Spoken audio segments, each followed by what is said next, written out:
Hello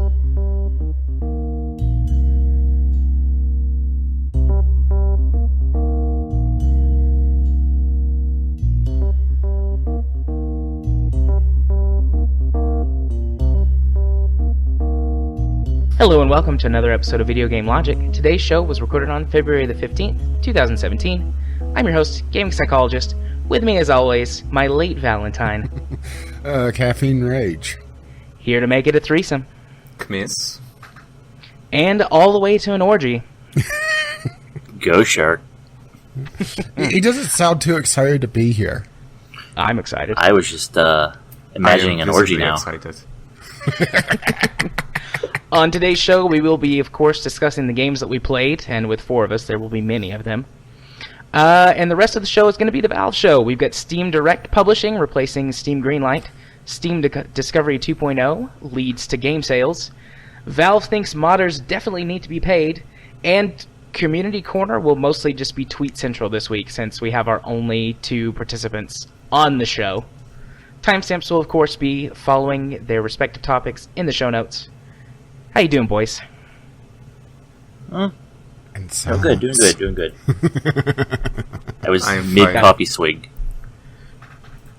You know, Ghost, you sound a little bit quiet all of a days sudden. we will record at the time that is normal to me, and people will realize, you know, this Kmiss guy is not really that much of an asshole when he has more than 3 hours of sleep.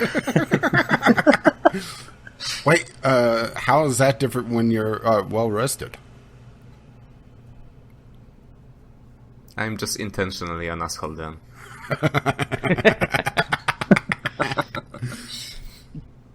How are you, Ghost? First timer on the show. I'm doing good. I figured ready tonight to, would be better. This would be better than doing what I was going to do and studying all night. So, whatever. Yeah, we hit you last minute.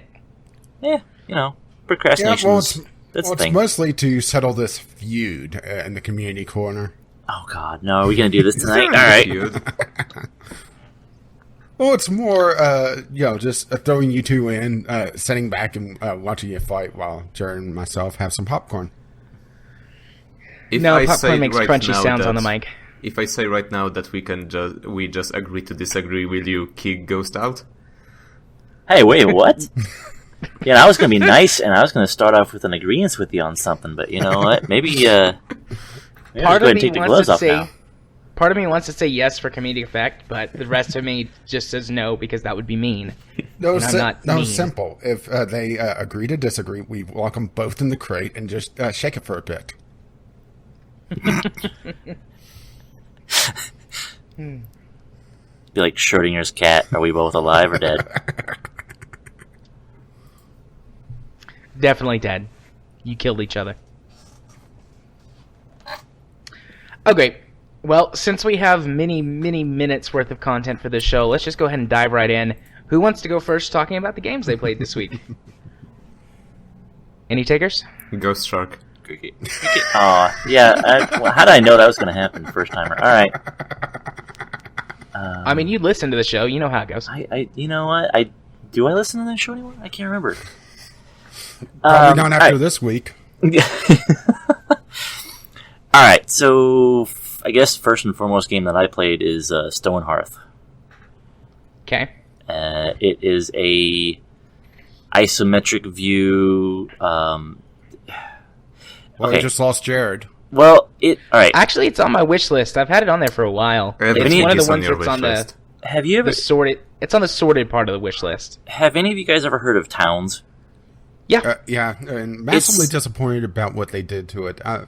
Yeah. Out of those, well, there was two that came out at about the same time, Towns and Memoria.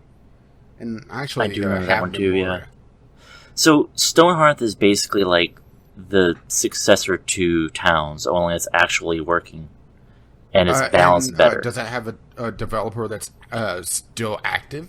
They are, actually. Because that's what happened with Towns, was that the developer just basically up and quit without really any warning.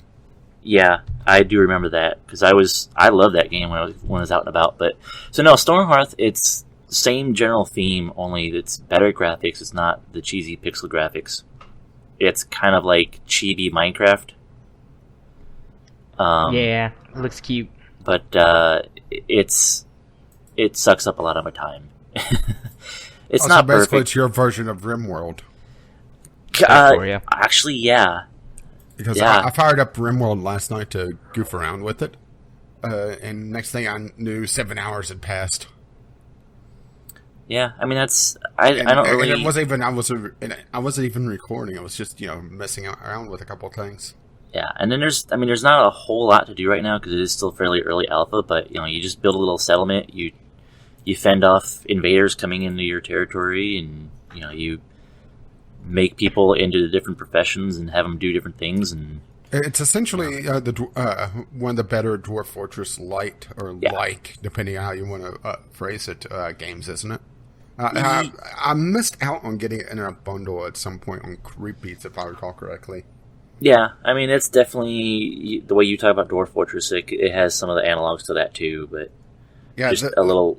I don't know if it's a matter of it's calmer than Dwarf Fortress, or a little more user friendly, or if it's just there's not that much stuff in it yet. I don't know. It's probably a combination of being more user friendly, because that is the big problem with Dwarf Fortress, is that it's been in development for over a decade and it has layers upon layers of UI just piled on one arm on top of another, and some of the UI is not exactly intuitive, and it has a lot of very old design decisions on it as well, which it desperately needs to have just probably about a year's worth of just UI fixes and going through and cleaning up things.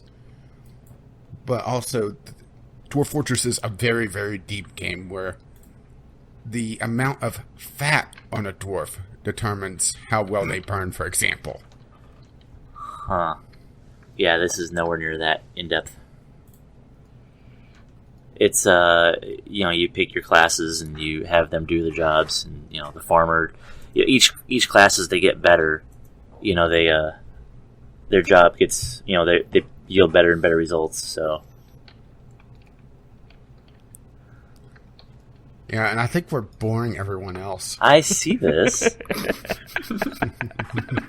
Okay, well I'll sum it up by saying it's a nice little game to kind of as a time waster. I can see a lot of potential in it, and they still are planning on doing multiplayer to it, which I haven't actually read up too much on, but depending on how they do it, it's going to be kind of interesting. Hasn't it been in early access for a couple of years now? Just looking through the stuff, it's been at least a year. I mean, it looks cute. Like I said, it's actually in the curated portion of my wish list. I mean, there might have been a good sale on it at one point, but I missed it. It caught my attention. I saw Red Panda playing it the other day, and I was like, oh, this is kind of cool. And I put it on my wish list, and then I just went on a splurge and bought it. According to Steam Enhanced, its lowest price was $15, and that was when it was in the Humble store. So it's never gone on a cheap enough sale for me to purchase. I'm pretty sure it was on a bundle at one point when it was pre-early access, when it was still in Greenlight. At least I think it's a Greenlight game. Or maybe I'm thinking of a game that has a very similar name, because that's the problem, is that there's a lot of games that has very similar names in in the town building genre. Yeah. So I may be mistaken and think of it another game, but on the Groupies bundle that I missed out on. Cool. What else did you play? Basically enough Star Trek Online to realize that I'm still not quite having fun with it, and there was a reason why I quit. So enough to be said about that. It's interesting, just kind of not the. My ship is nowhere near strong enough to be soloing right now, so that's kind of where I'm at. I die multiple times on missions, and just gets kind of irritating. Well, it wasn't that I hit a stone wall in that. It's just I realized that I needed a fleet to have fun, and I didn't want to put forth the time to join essentially a raiding fleet. And all the casual fleets. There's a very big divide between the more casual fleets just flying around and the fleets out doing shit. Yeah. And the thing is that between the podcast and the YouTube channel, that eats up a lot of time. Yeah, and I got Yeah. bounced out of the last good guild or fleet that I was in, just because it was like a year before I came back. I was so inactive so long, they're just like, yeah, never mind, you're not worth it. So, Yeah. I just whenever I play, I just do a lot of role playing. Like I actually keep a captain's log, and like I explore the, Also, the you only missions. play like, from the bathroom? pretty much, yeah. But I mostly just do the player created missions and do that stuff. There is some really interesting player created content in Star Trek. The thing Yeah. is that it's finding the diamond in the rough because, yeah, someone's pretty nasty. I've done some good ones, but I mainly just work through the actual storyline because, yeah, I figure that's the best where the best combat content is. So, yeah, and I got through essentially the first season of the story, and the thing is that I started playing way too late, so there was like 5 or 6 seasons of content, and Yeah. because I wandered off and kind of did my own thing for a while, I got way over leveled. So going through the story content, there was no challenge to it, and that seems to be a lot of what was going on there. Was that it was also a challenge on top of the story, and whenever you're able to just start shooting Klingons and have them instantly vaporize, doesn't exactly have the tension that it once did. That means you're doing it right. well, Kim, is yeah, she still it's- awake over there? Yeah. that's kind of same boat as me. Like I'm so far behind. I'm still going through the Delta Quadrant stuff, which is like season 10, I think, And also, or 9, or up to 12 already. I was using it was a seasonal ship that was far better than what I was using, and kind of replaced everything for ages. And Was it the Breen? no, it wasn't the Breen. There was when I was playing, one of the new episodes came out, and if you completed it within a certain amount of time, you got the ship. I think I could actually get you a. Is it the screenshot carrier? of it. No, it wasn't the carrier. It was Okay. it was Because I use that one cruiser, all the time. if I recall correctly. Because I I've need just got my Galaxy class going on my made-up Star Trek episodes. I need to just go back to my my super rare elite ship that I had managed to acquire. I have one of the Cardassian cruisers. I just go back and beef that thing up again because I love flying that one around. I just had it loaded up with just all beams, no nothing, no torpedoes, no nothing, just straight up beams to go broadside with. God dang it. Now I want to go play Star Trek. I haven't played it in a little while. You know, Few months. I haven't reinstalled it since I had to replace my hard drive, but now I'm going, I want to install that and go play it. I have several characters on all different level sizes. We can link Well, up if I with. didn't have to edit the podcast tonight, I'd do that tonight. Maybe tomorrow. Okay. Well, for me, it's most likely just going to be more RimWorld. Kimmis, how do you feel about Star Trek? I don't remember you. I didn't delve into the magic is entire stupid. argument, Uh, so I don't know if you talked about Star Trek. Horrible the magic only- system. The only thing that I said that I prefer Star Trek over Star Wars. Yeah, but that doesn't say much when it Yeah. comes from you. I'm a pretty big Trekkie. Me and my mom both are. Like, that's one of our shared points of interest, which is why we have a good mother-son relationship. We both like MMOs. We both like Star Trek. Okay, this is It's going to be a- interesting. yeah. Which It's a Star very... Trek? Yeah. Which Continue. Star Trek series? That's tough. Generations is definitely my favorite. Like, hands down, Star Trek Generations is my favorite. After that, probably Voyager, which is pretty controversial for people. Deep Space Nine and the original series are pretty close for me, and then Enterprise is at the bottom. But I still like Enterprise. Yeah, I would say. Well, my favorite was actually Deep Space Nine myself. A lot of it people's has- favorites is Deep Space Nine. It has a lot of really good one-off episodes, but it also has that overarching story that's done really, really well. Yeah. Then Next Generation, then it starts to really fall off. Voyager, I like some episodes, but it also has some really, really bad episodes. And the fact Voyager's, yeah. And it's also the fact that they couldn't really seem to decide what Janeway was going to be. So she almost came off schizophrenic at times. I really like Captain Janeway. Voyager definitely is pretty inconsistent episode wise, but I love Janeway. Yeah, but she's that was one of my my problem. girls. Was that just how inconsistent that character was? Well, If they wrote it where it made a little bit more sense of why she was so inconsistent, where it was more apparent where she was under so much stress, because she obviously was. I was going to say, make like, a lot that, more sense, but still, that's kind of what I would read into it. I mean, I well, wonder also, if we had a mental health expert around to discuss this with. yeah, but I would almost imagine I that, haven't idled out any Steam training cards lately. I actually need to go do that. No, in all honesty, I mean, I would. We're sitting here. Fire I would Idolmaster. kind of. Let's see what Idolmaster decides to idle. Now, I would imagine that has, with my experience with some of my buddies and PTSD and all that kind of stuff, I would imagine that's kind of something that is a thing of, just but they had it where personality. it made more sense. Well, and also the fact that if they made it where the episodes wasn't a complete reset after every single one. Personally, A Year of Hell should have been a season. Yeah. Yeah. And they shouldn't have had a reset on it. And there's a phone going off in the background here. Okay, that's awesome. I heard that, but it's okay. Our phones go off sometimes too. Yeah, so I've only watched, I think... Looks like Idolmaster decided that, oh no, it never ends. Sorry, I just saw that. Go ahead, Chemist. I think I've only watched first 2 seasons of Enterprise. I don't think I've seen anything other. But yeah, as I've mentioned a couple times, I'm the type of guy who will read entire wikis.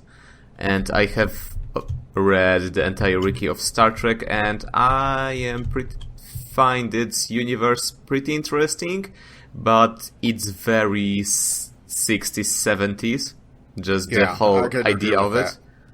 And also you can see how they keep redefining the same concepts. For example, the warp scale has changed at least 3 times. Yeah, the warp scale is meaningless, basically. Yeah, the warp scale is the speed of plot, essentially. Yeah. I'm not even going that's exactly what it is. Yeah. I'm not even going into details how if you actually measure the distances and you see that the numbers were just pulled out of the ass. But at first I think the warp scale went to infinity.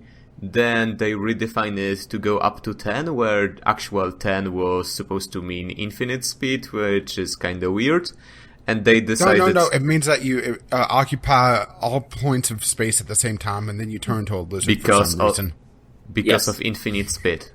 If you have infinite speed, then you're everywhere. You devolve. Exactly. And they decided, if we're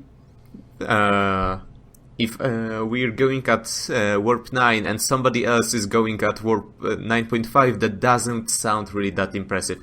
Let's make them go at warp 30. So you can certainly see how they cannot make their minds up about anything, but I still kind of like it. It has some... I would love to see... I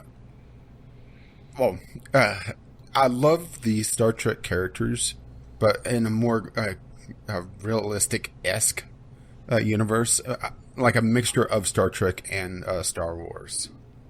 Where Star Wars, the characters are a little too over the top for me a lot of times. But I like the universe of Star Wars a lot more, at least from what I've seen. Granted, I haven't dove into the books. I barely played the games. And I could hear you sitting there salivating, trying to introduce me to it. Who, what, or what? I love the Star Wars Extended Universe. I'm pretty well versed in both Star Wars and Star Trek, the Extended their books and things, and I'm much more on the side of Star Wars for the extended universe because of the storytelling. I just feel like their better stories are told in the Star Wars extended universe. Yep. As for what's up on screen, it's kind of a toss-up. Some things I like better Star Trek, some things I like better Star Wars. But when it comes to like the books and the games, Star Wars wins almost every time for me. Same here.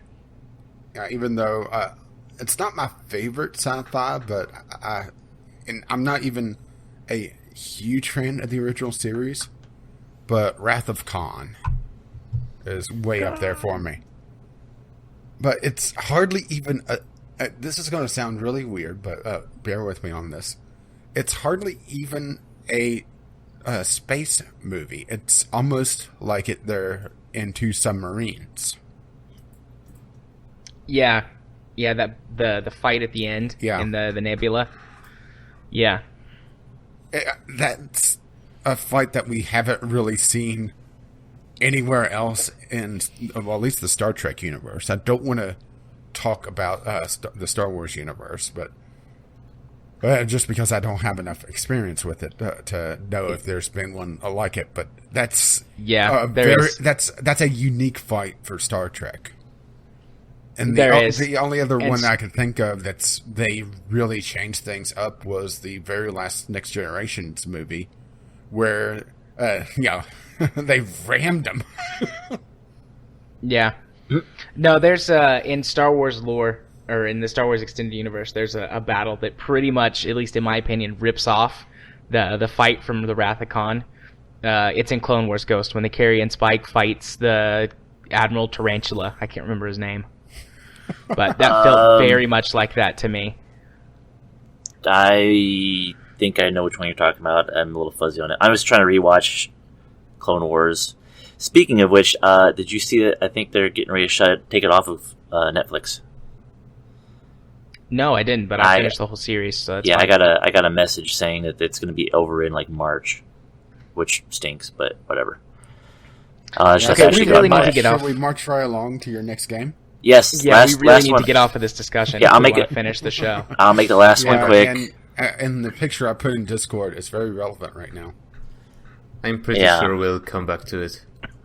I'll make the last one quick. I also played Children of a Dead Earth, which I have had in my inventory for a long time and never really messed with. And it's interesting. I do like it a lot. It's hard, though. It's like KSP with weapons. But you have to actually do orbital mechanics and try and do intercepts or match orbits and connect with enemy ships, and then you have to try and maneuver to shoot them and not get shot, basically. So, yeah, as somebody really interesting. There's a planetary warfare one that. A turn-based fighting game that is somewhat similar, and I'm blanking on the name of it now. It's somewhere in my library. Turn-based? I know what you're talking about. It doesn't have the orbital... Well, you don't have to match orbits, but you're launching from one planet to another. Yeah, I know exactly what you're talking about, but I can't think of the name of it. I'll look for it while you guys talk. Well, so Children of Dead Earth, the storyline's pretty cool. It's kind of like 100 years or so in the future, and basically everybody decides that screw everyone else, we're just going to launch nukes and damn the environment. Also Trump. Yeah, only if like all the nations in the world had a space program already and people up in orbit. Because that's basically what happens is everybody goes, screw it, we're going to nuke everyone, and we just screwed up. Oh, well, who cares? There's plenty of other planets out there. Let's go rape and pillage materials from other planets. So it's not really one of those situations where it's like, oh, we just screwed up. Let's all come together and not make sure it doesn't happen again. It's, these guys are a-holes because they started the nukes first, so we're going to make sure, we're going to try and steal as much stuff from them as we can, and, there's propaganda and corporations attacking corporations, and yeah. But Interplanetary. That's the name of the game you were looking for. But Atomics in unfortunately Space, searching on so yeah. Steam as well, and I found it just as you said it. Yeah, I was scrolling through my games library because I know I had it. I played it a bit. Interplanetary. I have to look that one up. I haven't. Yeah, it's essentially Civ with orbital mechanics. Yeah, you every planet in your solar system. Well, I mean, for every player, they have a planet on their solar system, or they have a planet in the solar system, and for some reason they go to this war with each other. And so you build massive rail guns and missile technologies and I think Stargate is better. No, I like Star Trek. The Star Wars. And you try and blow up the other planet. Firefly! And you have to account for gravity and the movement of the planets, and so you can like set up trick shots or there's sometimes no you can gravity screw assist up. though, so it's not quite as you would expect. No, And also, there's no. Light speed as well. So if you have a laser, it's point to point. There's no, having to account for lead time, which is a little disappointing to me. Yeah, I'm watching the video right now. It's okay. If I remember correctly, though, on a laser-based wish list. weapons do less damage the farther away you are. Yeah. So I tend to focus on projectile-based weapons. Yeah, and also they do if the you most have damage. The smart missiles, you're able to target directly instead of just having the missile hit wherever it lands. Yeah, Oh, that poor I've planet. played a couple of games of this against real people on our friends list that have it, and I've won every game I've played. I mean, if you can get any of the super weapons, if you can get those before the other person, it's game over. If you can It's score a not hit. balanced all that great. No, it's whenever someone starts to take an early lead, it's really hard to come back from it. And also, it really depends on where you spawn as well. Because if you're in a really defensible position, if you're the furthest planet out on the far side of the system, you have probably 20 turns before you're even in danger. Yeah, and all of the orbits are perfectly circular, and there's nothing to interfere with your shots. I would love to see in the second one of this, if they do a second one, have planets have actual tilts. On the orbits. So you have to account for a vertical axis as well. Yeah. So yeah, that'd be cool. So the planets have the tilt on their orbits. There could be planets that has a non-circular orbits, and also maybe have it where comets come in, and you could nudge the comet. That's one of the super weapons. Is you pull have them already going. Oh, okay, I got you. But have it be a stable, have it generate a stable system where the comets won't interfere with anyone. But have it where you could shoot the comet and it diverts its path, and then who knows what happens. Yeah. Unless you're Scott Manley, then you're able to plan out 20 turns ahead. Right. Okay, well, Chemist, do you want to go next since you're struggling to stay awake? Chemist, Yeah, sure. Up. Let me just Wake be quick up. about it. Wake up. Okay, so first the two games that... Have I ever been on an episode and not talked about those two? Pretty I sure don't think not. that I don't think you've always talked about Brawlhalla, but you definitely talk about Crypt to of the be fair, he Necrodancer hasn't talked every about time. the expansion. Yeah, I think the first episode I was on, I didn't play Brawlhalla yet. But I do now. So I have talked about it so much. Let's just say what interesting happened since last time. I spent €10 on Valentine's on knockout effects just so my opponents, when they die, they see a pair of... how do you pronounce it? Cherubs? Cherubs, yeah. Yeah, cherubs. Pair of cherubs just singing, and they have the face of whichever legend I'm playing, which motivates me to find the most stupid combinations. This is why I love you. Thank you. Well, one of the reasons. Oh, that's sweet.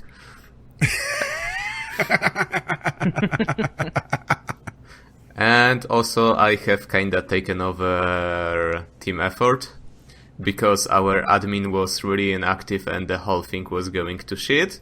So I went on a passive-aggressive rant, which was just everybody talking about how the leader was the one who's supposed to keep everybody in check, but he didn't even show up to the meetings for 3 weeks. Well, or if he usually did show up, just said, or not even said anything, just groaned and left.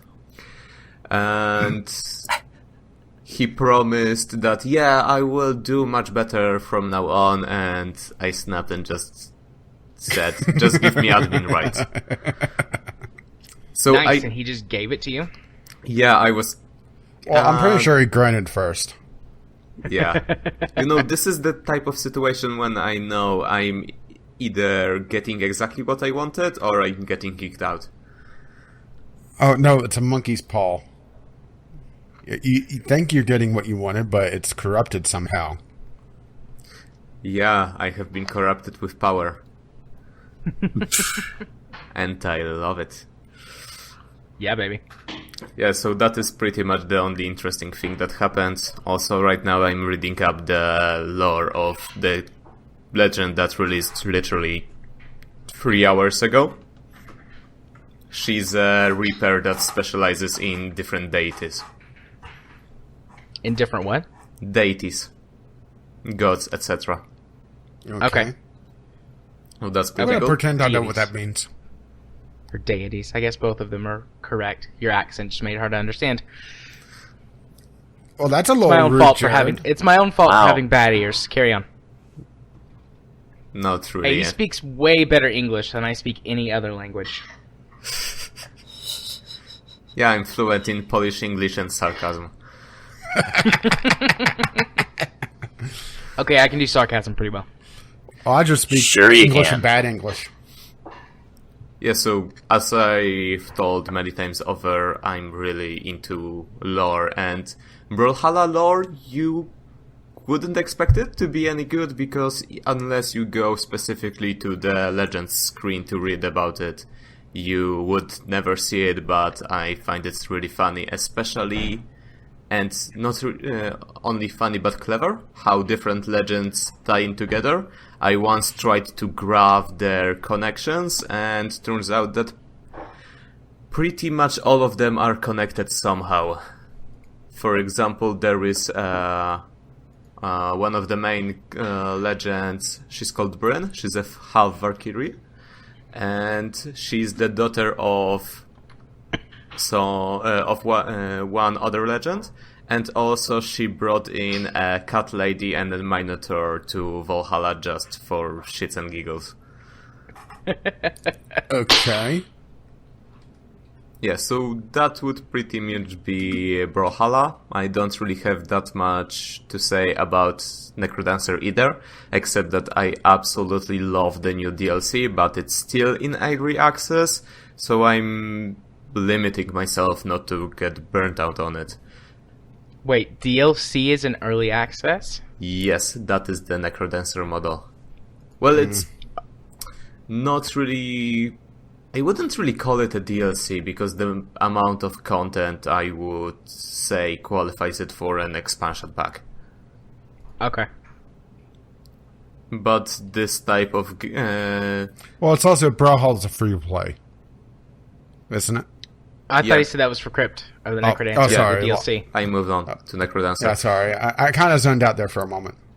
Yeah, right now so we have one new character who's absolutely fucking broken. She is not even arguably, just objectively the easiest character to play, even easier than the basic one.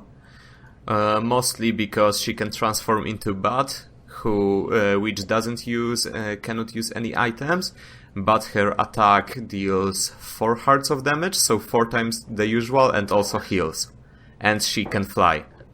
And also, if you were to die normally as the just vampire normal form, you automatically transform into bat. So, and one more thing, she uses the new weapon. What was the name of it? I think Cutlass, which gives you invincibility on each beat you attack somebody. So as long as you are attacking a monster, you are invincible, which is absolutely broken. So I hope... I don't know, that sounds like my kind of gameplay. Yeah.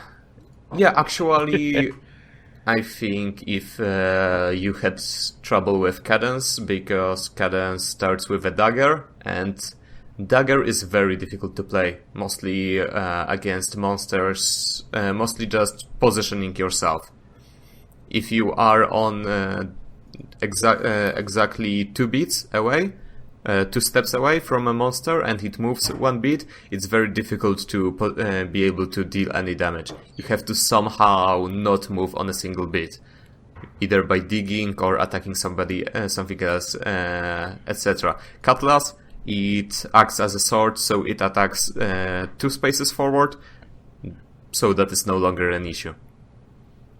So, it being in early access, what it means, we have this one character, we have one completely new zone, which is based on electricity, and there are like little pathways.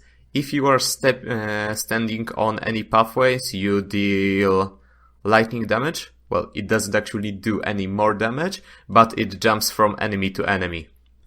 So if you have a group of enemies standing next to each other, you attack one of them, you attack all of them. Which is also just absurd. And that is pretty much it for that moment. There are a couple new items, couple new monsters, but everything else is getting added. Also a bunch of new music tracks, etc. So I would say, even though it's early access, if it were, many other games would push it as complete products. So it being in early access is not really a drawback, because I would say it's feature complete, but features will still keep on coming. Right. Yeah, Cool. I still need to play Crypt of the Necrodancer myself. Does the DLC cost money? I assume? Yes. Okay. It costs... I don't know the exact value. Yeah, But it's on right the lower... now, hang on. Yeah. But on the lowest discount... it's pretty cheap actually. It's only $7. Yeah, $7, and you can get the base game. Base game very often is on 75% discount. The thing is that there's a lot of different soundtracks here. Is it if you purchase one of the soundtracks, is that in the game as well, or is it just because? Yeah, that's a bit weird how they're doing this. I believe all soundtracks are in game. Those so DLC they just split it up the soundtracks, which I'm not sure if I really like, because I'm looking at this. They have 4 different versions of the amplified soundtrack for the different artists. Yeah. Yeah, not a huge fan of that. Yeah, well, all those... the base game has the extended soundtrack 2, and then the original soundtrack. So, all this just music DLCs cost $40 or 40 euro together, and if all of them are in game, so you can pretty much just rip the files if you want to. Yeah, true. Yo ho, the pirate's life for me. I usually treat soundtrack DLC as donations. Yeah. If I want to give the dev more money, I will buy it. Otherwise, I will not lose my sleep over listening on YouTube or Bandcamp. Yeah. Okay. What, you played one more game, didn't you? Two have one more more, on your list? actually. Oh, 2 more, okay. So I have finally got to play Keep Talking and Nobody Explodes. Okay. Which is... It's an experience. Yeah, it looks very, very interesting. But I think it's going to be one of those games that it feels like a game meant for streaming, to be perfectly honest. Well, I have it. I got it as a gift from Jim at Christmas time. And just haven't played it yet. One, because I don't have a VR headset. I know you can play without one, but I don't have one, and that takes away some of the appeal. I'd be interested in it. I don't have it yet, though. Rachel, what do you mean by streaming game? It's one of those games that I think the most enjoyment you can have out of it is watching two people try to solve all the puzzles together. Oh yeah, there's. It's very much a spectator game. I think is the best way to put it. Just watching, especially people that you know, trying to deal with the bomb. Is it only two players at a time? Or No, is it... actually, no. So I've seen first, people do. Let me maybe start by explaining what the game is actually about. So, this is interesting because it's multiplayer, but only one person is playing the actual game. So, the person who is playing the actual game sees the bomb, and bomb has many modules. Each module is kind of a puzzle. And there is also the manual that tells you explicitly how to solve each puzzle. The trick is the person who sees the bomb is not allowed to look at it. So we need to have other people and coordinate either via VoIP or just by them being in the same room, etc. And all the modules are designed to fuck with you in some way.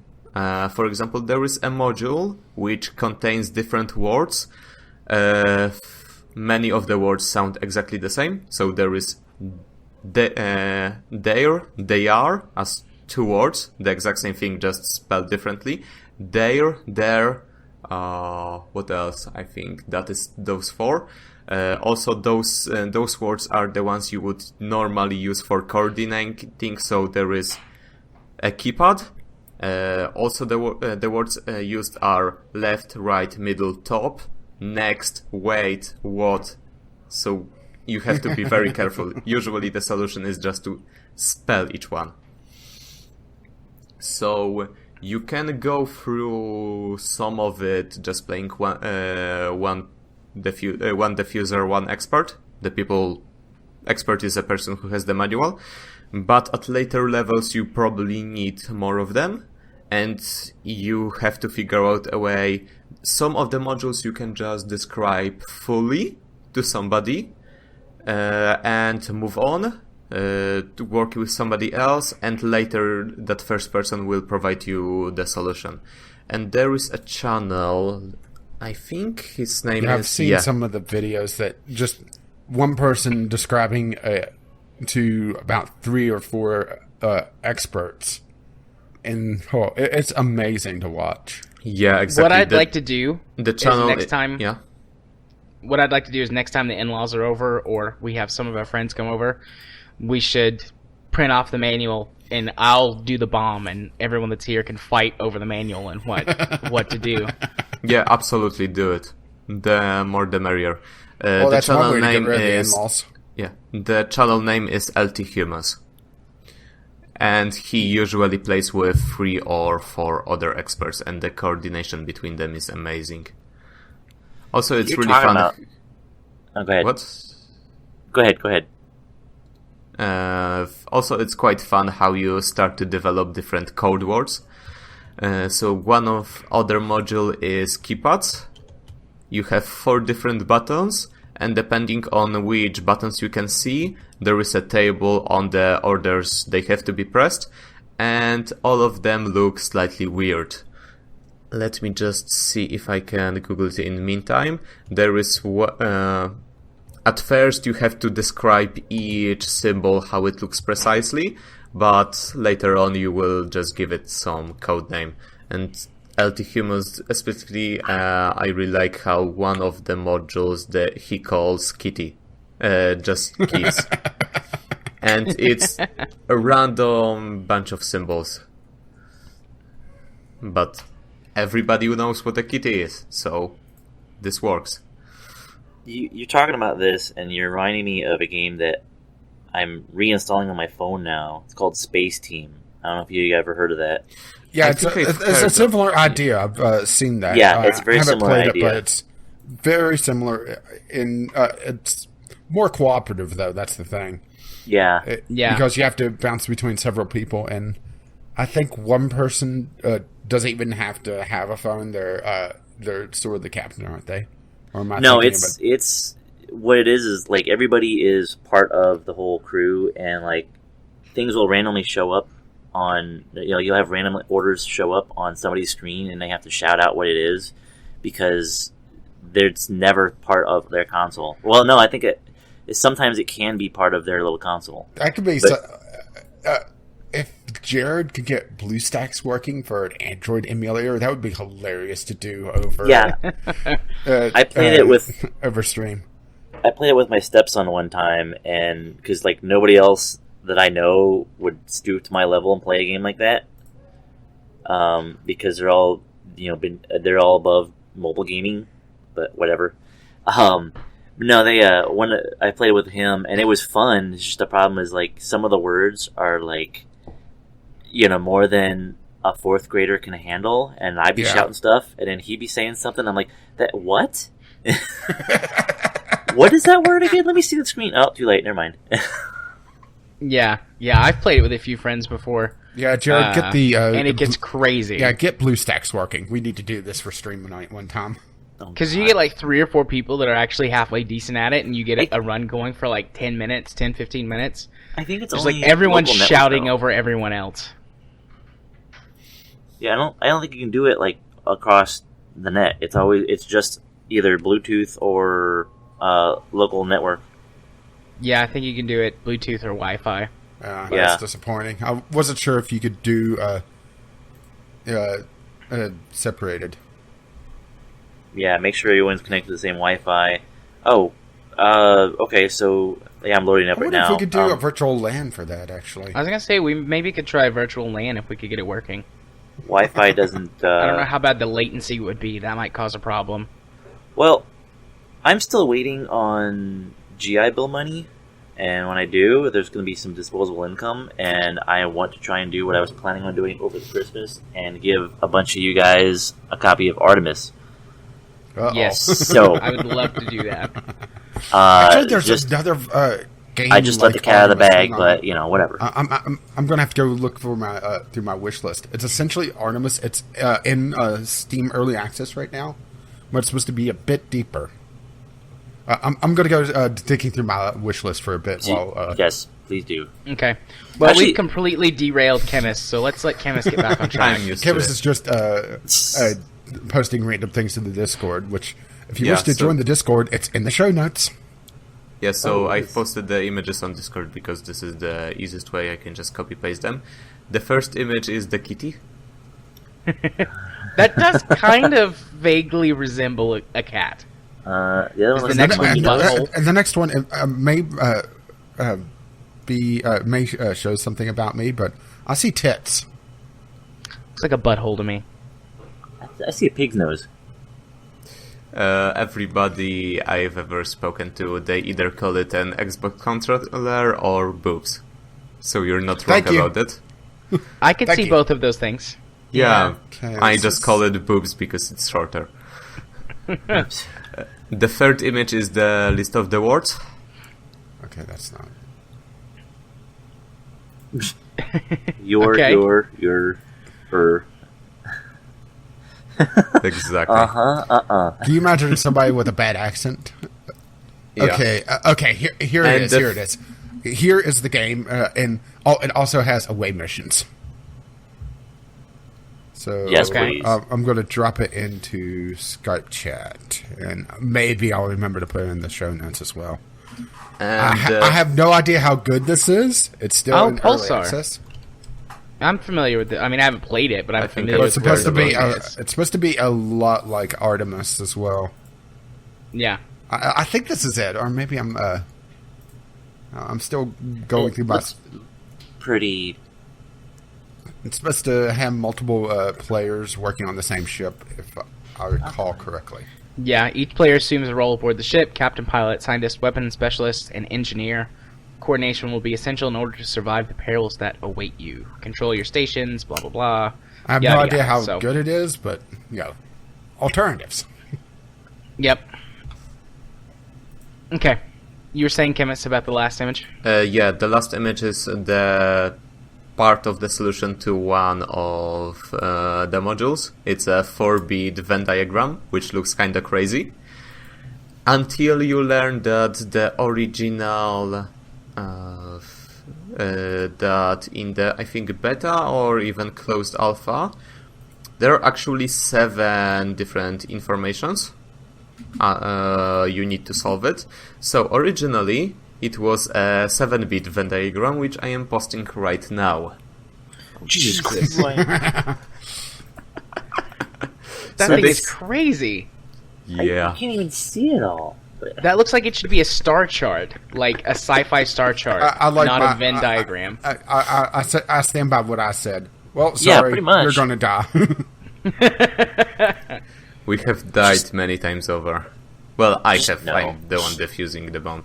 Yeah, the 4-bit one is readable after you get used to it, but 7-bit, that's insane. So that is what actually the letters mean in the actual diagram. So those are conditionals. C is always cut, S is cut if the serial number, I think, has even number, P is cut only if there is parallel port, etc. That is what the extra 3 bits originally represented. So I am kinda happy that the devs decided not to be so evil. Yeah, give us half a chance. Yeah, so that- I have played first with one friend, the Hattori Scrap. We went through the first set of basic bombs. Then I played with another guy, also one-on-one. We went through the first 2 sets. The second set is a huge dig, because it has, I don't know what they're called in game, like annoyances. For example, the lights went out and you cannot see anything for 15 seconds. Or the alarm goes off, so you have to set down a bomb and go to silence the alarm. Which is, I imagine, even more terrifying in VR. Fortunately or unfortunately, I didn't have a chance to play it in VR, but I'd rather not to. Just the sense of dread when you hear the music changes, which means you only have 30 seconds left, and you see you're not going to make it, is kinda nice. That's when you look at the door, it's like, can I get far enough away in time? You just rip out all the wires at once. It worked on Castle. that picture you put up reminds me of something here I'm going to put up in Discord. Yeah, there you go. What did you? Oh, That was a Oh. slide we actually had to read in train up for deployment. interesting. Uh-huh. I It made think sense to somebody somebody. is A going to detailed explode. flowchart. It made sense to somebody. They've never seen combat in their life, but, you know. Yeah, Obviously, they grew up near the site of a spaghetti factory explosion. Yeah. Spaghetti factory in Factorio. My as a spaghetti computer factory. scientist, Ayo. I really dislike That's a segue. flowcharts. That is a segue, Chemist. I see that your Yeah. last game is Factorio. I'm Yeah, get us out of here, segueing you. please. No. Well, I all right just then. need- I guess that's it for this week. Bye, guys. And as the Okay. music, Okay, so last game is Factorio. I'd rather not talk about it too long. First, because we are already an hour into recording, and also I'm already dreaming of inserters. Oh Oh my! my! I mean,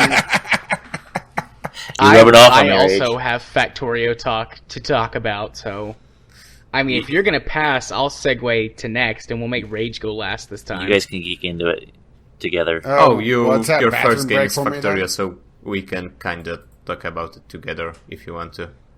Okay, sure. Rage, you said Segue of something, but segues. I didn't hear I what was you saying, said. what, bathroom break for me then? Sure. You really need to go take one. Yeah, so you go ahead and start, Chemist, since we're still on you, and I'll chime in, and unless you Okay. don't really have anything to start with. Or do we want to save it for next month? Because I have a feeling we're going to be talking about it next month as well. Hey, I'm trying, man. I tried. I've made my vote. You Who knows? you There's still just- time left for them to save you, Rage. Not Yeah. that I don't like Factorio, but Ghost, you're just a newcomer. You'll get Or I used could, to it. or I could just abstain. I don't- third recording in, you will take 2 hours to talk about one game. Yeah, so Yeah. Factorio, for whatever reason, I decided it's a good idea to wake up at 03:30 and play with the rest of the guys. And then I went to Yeah. sleep, I woke up and opened spreadsheet and started calculating optimal layouts. Which is... this is the type of game where I spend more time actually outside of it, calculating everything done in-game, implementing. And fortunately, because we played multiplayer, I am now not that interested in single player, which is the only reason why I can take time off for the podcast. Nice. So Yeah, that is pretty much me. I mean, I test stuff in the game, which is not the most efficient way to do it, but that's part of the fun. So, yeah, I tried a full main bus layout this past week, and I hate it. If I followed one of the guides, I know it would work better, but like I said, part of the fun for me is testing it myself. There's just not enough flexibility in a main bus for me. Yep. I mean, I assume if you set it up perfectly following one of the guides, it would work amazingly, probably more efficiently than bots, because there's no lag time. Even with maximum upgraded bots, you know, whenever a requester chest sends out a request for something, you have to wait for a bot from somewhere, or multiple bots, to go pick it up and bring it to the chest. So, less efficient. But, I mean, if you make a mistake with the main bus, or if you ever want to expand later, it's like, well... I can't really do that without tearing up the whole thing and doing it again. Or creating weird spaghetti legs. And that's... Main bus is supposed to avoid that, so... I don't really like main bus very much. I did come up with some optimizations for early factory gameplay, or early Factorio gameplay, streamlining certain products better off of the experiment, but I'm still a drone guy most of the way. Yes, you do drone on and on. Yeah, I do. And then the other thing that I did was I have been messing with level generation, and I turned the water all the way to max, so there was tons of water everywhere, and have decided to try and build like an island base on the water. In the game where I specifically am trying to do that, mistakes were made. I split my base too soon, and it caused a huge production lag. So where I normally should be at after 7 hours of gameplay on the map, I'm only like 2/3 of the way there, because I'm having to do a lot of manual carding and adjusting things to get my blue science working properly. And I don't have robots yet to do it for me, so I'm kind of just wasting a lot of time. But I didn't want to drop it because I knew I could fix it if I could just get past it, so I've kept playing. I went with the groove method of base defense. So my entire main base is just surrounded by turrets with... Yep. a turret I every played 3 with months him split. for a little while. So I've joined a game that he's running with some of his friends, and they are running a main bus game, which Yeah. is, I would say, the setup they had. It was obviously not their first attempt, so they have it figured out. So, but the problem is, it only works if you plan everything perfectly. They Right. they had the layout where they have the base resources.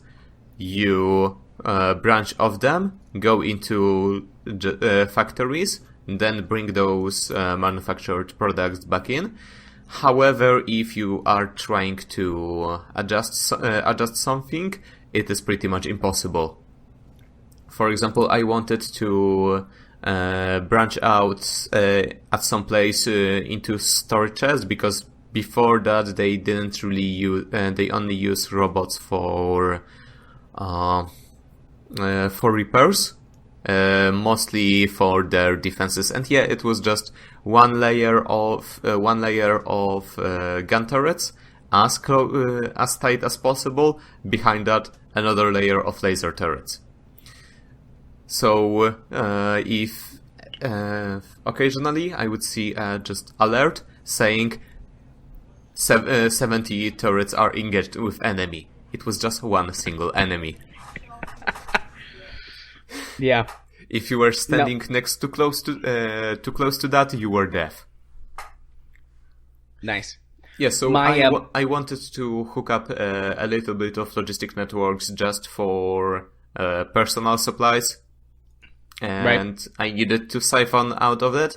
I managed to hook everything up, even with circuit networks, so you could set limiters of how much was siphoned out. A couple minutes later, nothing is working. I wonder why. Oh, Groove just bulldozed everything because he needed to change something. Nice. Yeah, my island that I've built has a 15, or is it 6? I think it's 15 tile wide entrance with one set of train tracks that lead in and out, or a pair of parallel tracks, and it's guarded by sort of what's layered defenses. So there's machine gun turrets at the front that right now they're just chests stocked with the ammo, and then behind those are laser turrets, and then behind those are flamethrower turrets because they have the longest range. So I have just these different layers of defense, and so far nothing's gotten past it. And then my main base is just a wall of turrets. I'm not using electric inserters though. I'm using burner inserters. That way it's in no way tied to the power grid. So when I screw up and kill my power, which has happened a few times, I don't have to worry about it. You mean for the ammo supply? Yeah, the ammo supply. It's one side of the belt is red clips, so the second level of turret ammo, and then the other side of the belt is coal. Yeah, and so the burner inserters sense. just pick up the coal to feed themselves, and then ammo and feed it into the turrets. I mean, it is possible they could be overwhelmed because the burner inserters are slow, but I mean, I intend to abandon this base at some point anyways. For whatever reason, at my first or second game, I thought you could get just alien purple thingies. What's the name? The alien artifacts? Yeah, alien artifacts you could get also from just killing aliens, not just bases. So I hooked up a farm where I put gun turrets around some alien bases, which unfortunately didn't give me any artifacts, but did give me, I think, 100,000 kills, which was which would be nice for achievement or something, but mostly was just waste of ammo. Yeah. Okay, well, I can see from the chat that we are boring Rage to death. No, this is just getting to the point where Dark Souls is for me already, where I haven't even played the game all that much, and I'm fucking exhausted of it. So I am very close to just the next game club abstaining. Yeah, I've only played Factorio. First I played 10 hours. When I first learned about it, I played 10 hours of demo. Then I played 30 hours of on a pirated copy. Then I bought it, played maybe 5 hours, and got bored of it. And I haven't played it since. And that was 2.5 years ago. I think it was when you could still buy it for €10 on just their website. Long before multiplayer, long before Steam. Mm-hmm. Yeah, I've played Factorio for 225 hours, so I've feels got like my I've been listening to it for that long. right. I have just Audience I have members just save 20 Rage from yeah. Factorio. I No, have I'm just serious. 20 hours. I don't think I'm gonna do Factorio. Holy Which is crap, what will I I do? didn't What did you realize. say, Rage? I'm honestly sick of Factorio. Ghost was your in-game time. 187. I have For just Yeah. Factorio? yeah. Nice. I have just 20 hours, but which is not that impressive. And but it was just 3 sessions, 2 of them overnight. So yeah, I think I got my time last week. Well, part of my problem is like I love the automation stuff, and I'll just sit and stare at. Did he just cut out for you guys too? Yeah, Yeah. I was wondering what happened. Nice. We'll give him a second to come back. Do do do do do. I love you, Rage. I'm sorry you don't like Factorio. Oh, we lost him. I'm Oh, just well. trying to decide what game to do for the game club then. We can Well, I mean, just we cut out him out of the recording. Maybe no one will notice. Oh, Well, while we give him a moment, I'm going to step away. sure. Yeah, I'll go Now on might the be a buffer good break. time to take in. Yeah.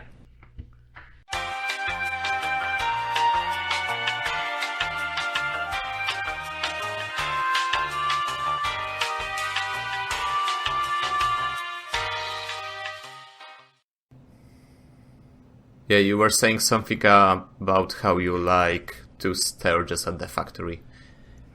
Yeah. So I'll build something and then just watch all the automation running, and that's where a lot of my time goes into the Factorio game. It's just I'll sit there and stare at it and watch it all work. I don't know. I'm kind of weird, but There's a lot of really nice animations in the game. I mean, yeah. they put a lot of effort into it. Because I mean, you know, the way that the game looks and is set up, they could have just kind of been like, well, you know, these are stills and it's fine. You get what they're supposed to be doing, but no, there's a lot of gears and cogs and wheels and pistons and all kinds of things that you can watch. Yep. But like I said, I more of my time in there is just watching everything cranking out materials rather than actually progressing. So, whatever. It Yeah. is what it is. Okay, well, we'll move on from Factorio. I'll go and just go through the rest of mine. Lifeline. So I've talked about the Lifeline series before. They're a series of sort of choose-your-own-adventure type games where that you are somehow, based on whatever game it is, connected to the main protagonist in an adventure story. And they talk to you and ask for your advice, and depending on which story it is, sometimes you have a little more direct control over what they do, and sometimes a little less. There's 7 Lifeline games in total, and 6 of them are definitely in the same universe. And then one of them, we're not sure, we as in like the community who play this, we're not sure yet if one of them is or not. But anyways, over the last few months, they've released 3 new games. And I always like to wait until there's at least a couple of them to play, and then I'll play them back to back for a week or two. Excuse me. And there happened to be a third one came out when I was getting ready to play these, so I've been playing all 3 of them. Crisis Line. So they've started expanding the things that are in the game. Crisis Line is a murder mystery story, and you're working with a detective. So there's a lot of elements about doing interviews and crime scene investigation. It's not exactly like it's still just a complete text interface, but you'll get to talk about crime scene details and what you think is important, and ask suspects questions based on what you think. And the detective that you're working with like takes your advice, and he'll do what you say, unless it's just like a really bad idea. A couple times he's been like, "No, you're an asshole. I'm not going to say that to them. You're crazy." But so that's fun. And it again is linked to the interesting sci-fi universe where Lifeline originally came from. And it's building on the lore some more. It's a direct sequel to the second Lifeline game, actually. So that's fun. Then Lifeline Flatline is a horror game set in the same universe. And you have the character that you're talking to, you have access to their vital signs. Oh. And so, what? Sorry, go ahead. I realized this is a game that I've played. Okay. Sorry. Yeah, you have access to their vital signs, and you can help talk them down and get them through like difficult situations. And if you screw up or say things that panic them, like they start to freak out and their heart rate will go crazy, and they might make mistakes and hurt themselves. And so that's interesting. I'm not very far in Flatline. Flatline actually has a lot of downtime compared to the other ones, so I don't feel like I'm very far in the story, but I might be farther than I think I am.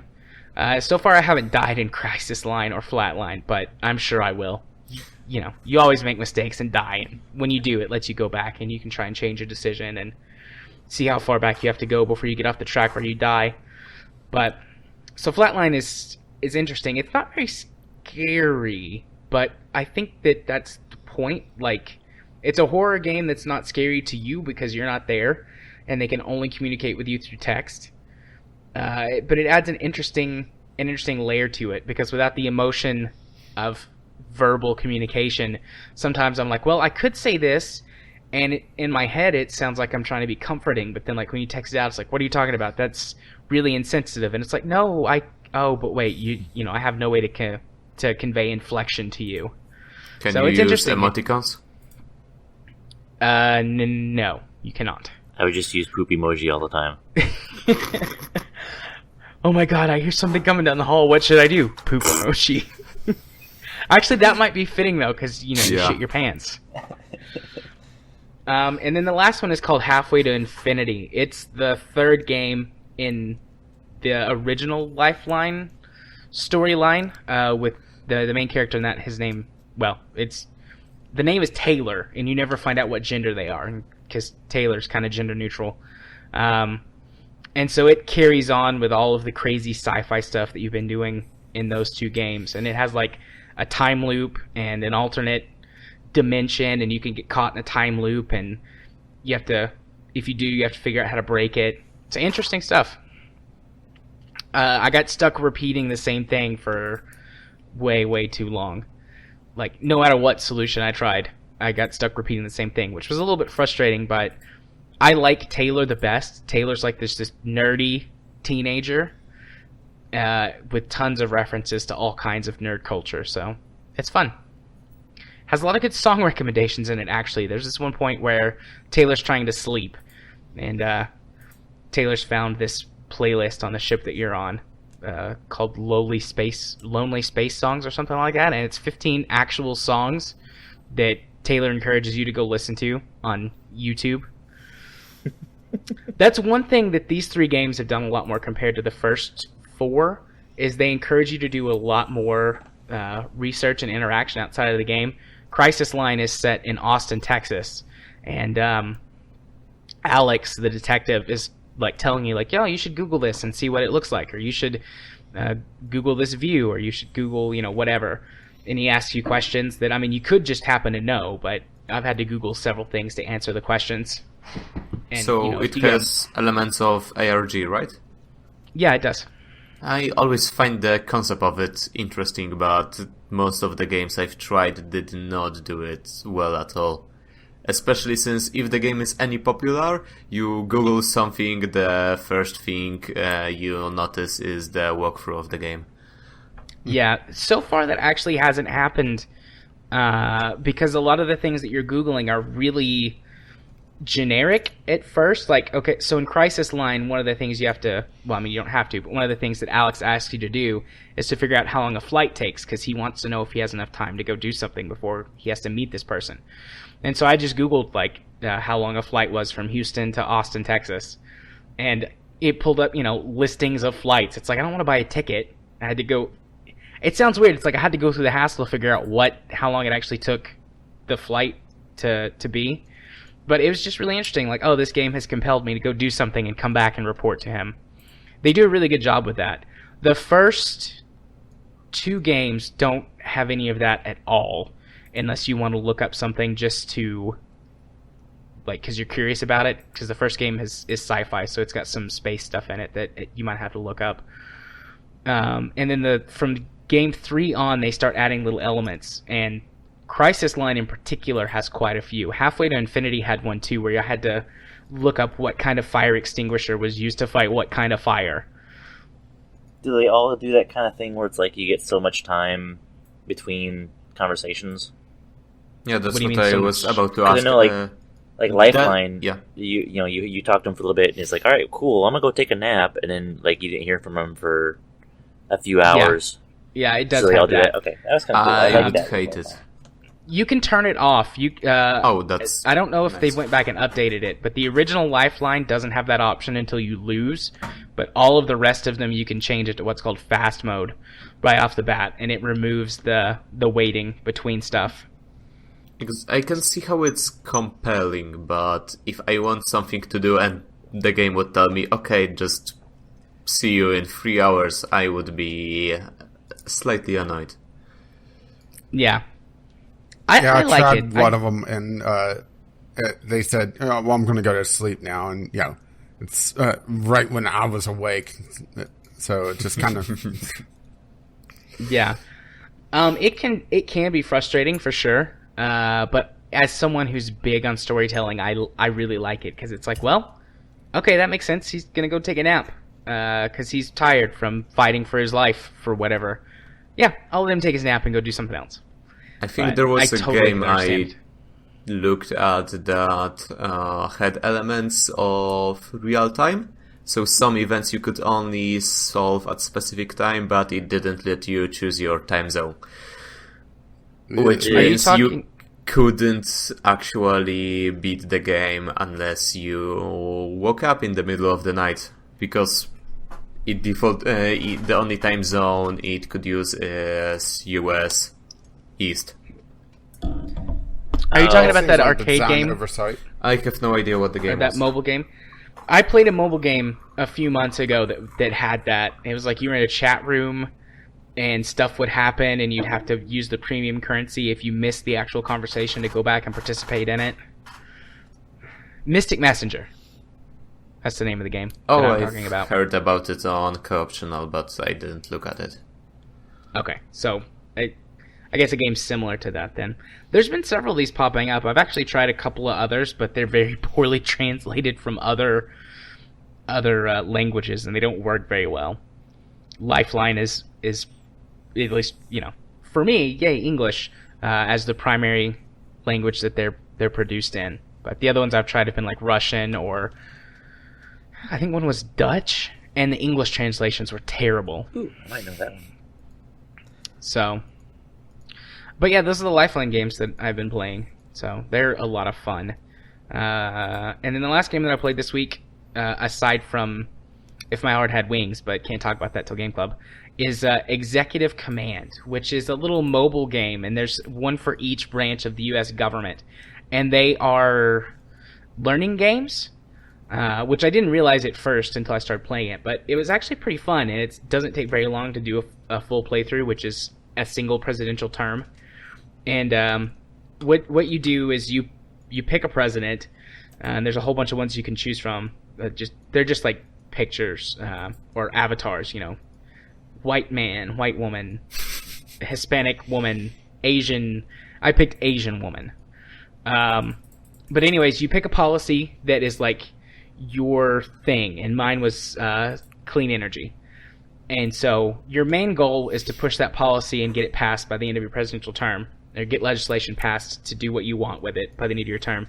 But you also have to deal with other things, like there's a war that happens, so you get to experience being the president during a time of war, and then you have to deal with like the legislative branch and laws and all sorts of things, and it just throws different scenarios at you that you have to complete. You have to deal with foreign policy and like, do you send the Secretary of State or do you go yourself?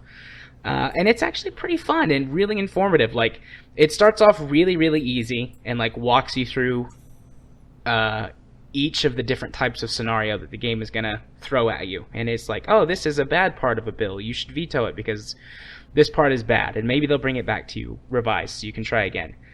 And as you get farther into your term, it starts throwing more and more stuff at you at once. Does it have any complexities as to where you have to decide whether the bill is actually good or bad for you? Or is it always obvious? You just have to spot it. It starts off really obvious and you just have to spot it, but some of them towards the end get tricky. And then if you play a second time through, it gives you the option to play in what's called fast mode, which it throws a lot more stuff at you at once and is a lot more nuanced and complicated. Yeah, but so is there always a correct choice? What I'm getting at. No. Some of them are very clear right and wrong choices, but towards the end, once you've got your feet wet and you know what you're doing, some of them don't seem so correct. We want to nuke Canada. Well, there's nothing like that, but well, we like, might for get example, that in real life. For example, one of the bills it throws at you has to do with I don't know if you know this, Chemist, the ROTC program in the United States, which is a military officer training candidate school. Yeah, and are only high school students able to be an ROTC, Ghost? High school is JROTC. College is the actual ROTC. Because once you graduate from college, you have a commission in the military. Right. Okay. Well, one of the bills that I got, I don't know if like these are randomly generated or if there's just like a pool that it pulls from, but it had two things that had to do with the ROTC, and neither of them were necessarily bad, but neither of them were necessarily good either. And I wound up vetoing the bill because it felt very ultra-nationalist to me, almost not quite like the Nazi youth, but I was kind of getting that vibe from it. And it wasn't like, oh, you do what? Hitlerjugend? Yeah. Okay. But it didn't like be like, oh no, you made the wrong choice. You should have not vetoed this, or you should have. It was like, okay, you decided to veto this bill because of this portion, and you can choose like the portions of the bill that were the reason you vetoed it. And I vetoed it because of the one that felt kind of like the Nazi use or the Hitler use. And it was like, okay, you chose to veto the bill because of this. Good for you. But if you're, for example, if one of the things you could choose was like to build a stronger military presence in the country, like that might have been something that you would have picked to further your agenda. So it doesn't really hold your hand with that stuff. After the first couple, and it's like, okay, you know what to do with this. Now we're just going to start giving them to you. Okay. That sounds interesting. It's pretty nuanced. Executive command? Yeah. Yeah, it sounds pretty interesting, yeah. There's one for the judicial branch of the United States government and the legislative branch as well, but I haven't played those. I didn't discover them until after the fact, and there just wasn't enough time. I'll probably play those for next week, though. When you first started to talk about, I thought it's another Trump versus Hillary disco beatdown game. Yeah, there's been a lot of those. Yeah. It showed up on like the new and trending Google Play apps, and I looked at it, and at first glance, that's what I thought it was too. But I decided to actually check it out, and I was like, "Oh, that's interesting." Yeah, there's actually a web page for it. As long as it's not trying to push any agenda of its own, then I really like the type of these games. Yeah, I only played through it twice. I played through it once in normal mode and once in fast mode. I didn't feel like it was trying to push an agenda either time. Really, I was the one who was pushing the agenda. The first time I went for clean energy, and so that was the agenda I was pushing. Like every time I had to give the address the nation in some way or another, I always like slid clean energy in there. Although that's pretty simplistic. Whenever you have to give the State of the Union address and speak to Congress, those are pretty simplistic. I was kind of disappointed in that. but I always like slid clean energy in there. And then Can the you second push one, gay agenda? I don't know. I don't. Then I'm looking at it right now. interested. I don't know. Deficit. Choose your agenda: deficit reduction, energy, education, youth, health, and security. Okay, so no, you can't. Yeah, it's a web browser game too. So I'm looking at Interesting. the iCivics website, icivics.org. Yeah, it's free. There's no ads. Like, it's just an educational game. Yeah, it did ask me It's to neat. join so I could like save progress, but It's really short. You can play through a whole thing in or a whole term in about a half an hour. Cool. So, those are all the games that I played this week. On to you, Rage. Ugh. Poke, poke, poke, what? poke. Sorry, you kind of put me to sleep with Factorio. Oh, well. Okay, let's see. First up was actually, I think, a failed Sunday sampler that I did. Satellite Repairman. It's one of those games I like the concept of, but they were throwing so much so fast. It's essentially a tower defense game with some light orbital mechanics in it. It's interesting, but at the same time, they just throw so much.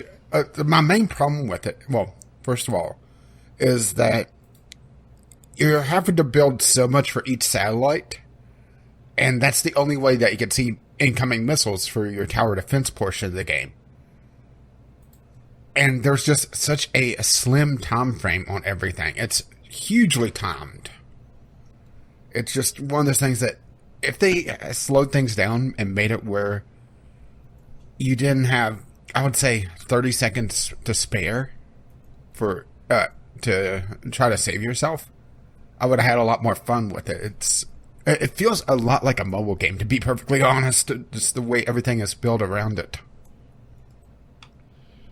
That's kind of interesting looking little art style. Yeah, it's interesting, and you can see why it feels like a mobile game. Everything has these big icons, and it's very, very time based. Yeah. I'm not sure how I feel about, like, the planet with it being circular underneath you. Like, I get what they're going for, but yeah, I feel like that would get disoriented. You're able to walk around the entire planet, and all the buildings that you build that produce things, they're on a particular coordinate on the planet. So something on essentially the North Pole, for lack of a better term, even though it acts more like you're walking around the equator. It will say that the factory is finished producing a satellite at 0 degrees. So you have to realize where that 0 degrees is in relation to you. And it does eventually go to other planets. You can see in the screenshots it's on the moon at one point. But they don't really change all that much. It's essentially what they're throwing at you from everything that I could tell. Yeah. And the fact that you basically jetpack up, you cling to a satellite, and you install things on it. It's it's a little disconcerting, to be honest.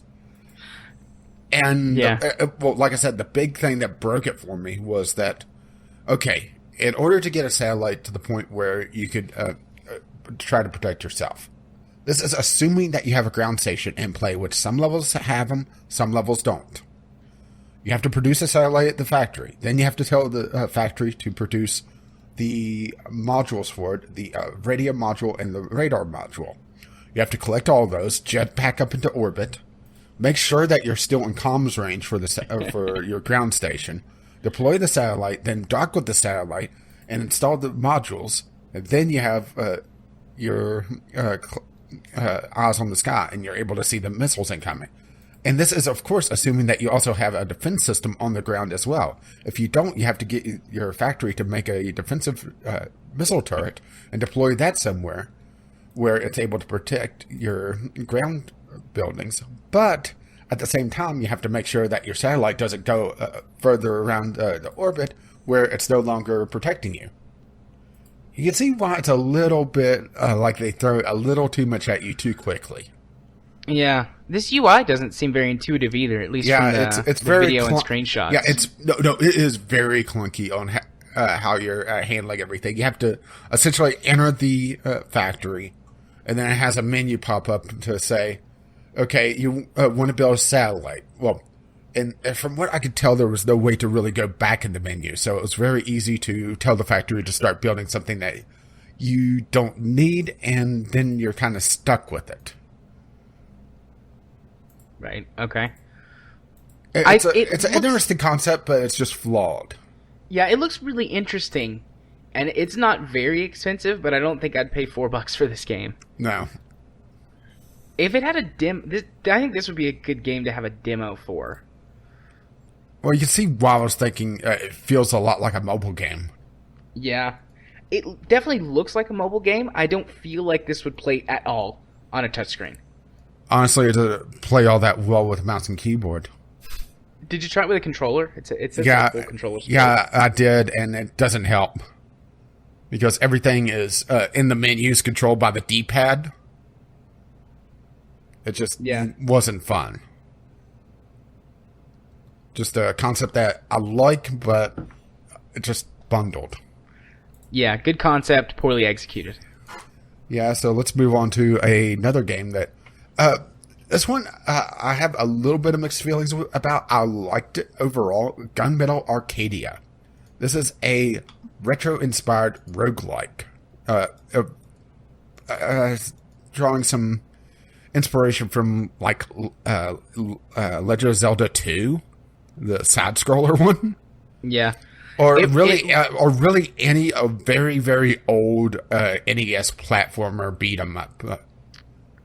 Yeah, my first thoughts were Castlevania mixed with Mega Man. Yeah, which you're not wrong. But I went into this thinking it was a full platformer. I didn't realize it was a roguelite until I started diving deeper into it. And it is very, very interesting. Just they nail the art style and the audio perfectly. This is their second in the series. The first one, Gunmetal Arcadia 0. This is essentially an expansion pack for it, almost, from everything I've been able to tell. It's a game I haven't played, the first one, or 0, or however you want to talk about it.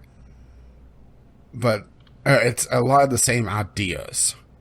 You're thrown into a dungeon, and it doesn't have a progression system like you would expect from other roguelike games, but it has what's called the legacy system, where your previous run impacts your next one. So on one run, you complete a quest, then the next run, you have a greater chance to see quest items for that particular person.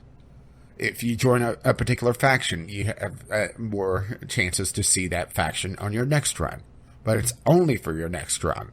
So if you die very quickly, and this game is pretty damn difficult, then that advantage is lost. So you have to try to streak them together. It's an interesting concept. And the CRT simulation on it is just mind-blowing. It's very customizable as well. They have, I would say, probably 50 different options that you can just toy with. Different ways the CRT looks. Yeah, you can disable it. Nice. But if you disable it, it's not all that good looking. It's one of those games that is really meant to play with the CRT simulation turned on, to some extent. What about the aspect ratio? The aspect ratio is a 4:3. Yeah, that's what I've noticed from the if you have the CRT 4:3 and rounded corners, which is not what I want to see on my you could turn off the rounded corners, but it's still a 4:3 resolution. And so you'll have the black bars on the sides, which is a little annoying. With the CRT simulation, you can see there's a bit of a reflection on the sides as well, which fills up, I would say, 90% of the screen. Think that's about fair? Are you asking us? Well, I was saying with the CRT simulation, it does fill up quite a bit more. Oh. No, you can see like the last couple pixels are repeated. Yeah. Well, Honestly, it's hard to still tell on in the like screenshots. Yeah, it's still on like a reflection. That's the thing. On one of the screenshots, you could see like the torch that's reflected on the side of the screen. But maybe it's just my age, where it just hits the nostalgia just right. I mean, but it is very difficult, but I found it to be mostly fair as well. It's a lot of my deaths in it were me not knowing the patterns to the enemies, and it's Nintendo hard, 80s Nintendo hard, where it will dick you over if you don't know the game, but if you know the game, you're able to get through it pretty easily. Yeah. You know, you're about to say? Well, I was gonna say I'm not taking any points off of it for choosing to go with the kind of faked CRT art style. Like, Yeah, it's an art decision, you know. But yeah, and they definitely made it so that the pixel art for it looks a lot better with at least some sort of CRT simulation turned on. But they don't really show. It does look good. Yeah, they really don't show all that well just how flexible that CRT simulation is. Yeah, Because it looks good. It looks like what it's trying to be. Mm-hmm. It's just not the type of game that I would ever want to play. Yeah, true. Yeah, it's And like I don't have any nostalgia for CRT. Yeah, which So, is but perfectly as understandable. long it's as a I niche can- game to begin with.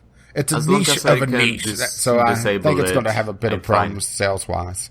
You can disable it, but 16 by 9 would be appreciated, but I can Yeah, live without it. Well, I imagine you probably just do windowed mode at that point. And cut off the sides. I actually didn't test that. Because recording does all sorts of fun things already. Which, recording that game did cause me a few issues with how the resolution was generated. The one thing I would say that did the CRT thing very well was her story. To the point Yes, where it did. I'm pretty sure it was scripted. You could see the reflection of the person in front of the screen. I don't know how controlled it was because it felt kind of random, but the first couple times you saw it was at very appropriate points, and it created a lot of climate. Just seeing the glimpse of it, first couple times you probably didn't really know who that was. That it was actually just your reflection. Yeah, they set it up where it was kind of like a horror almost. Like a couple of times Exactly. they do it like a jump scare. Yeah. And you're like, what the heck? But then like you figure out like, oh, it's whatever the lights flicker. It's your reflection. Yeah, it was. I liked it because it was very subtle. This is that's the pretty much definition. The difference between horror, terror, and creepiness. Mm-hmm. Terror is what the fuck was that, and creepy is did I really see that? Which fucks with you even more. On just the I lost rage. So shall we move Did along? lose range. Oh, it's not me this time. I swear. He didn't drop off of Skype. I wonder if he just accidentally ended the call.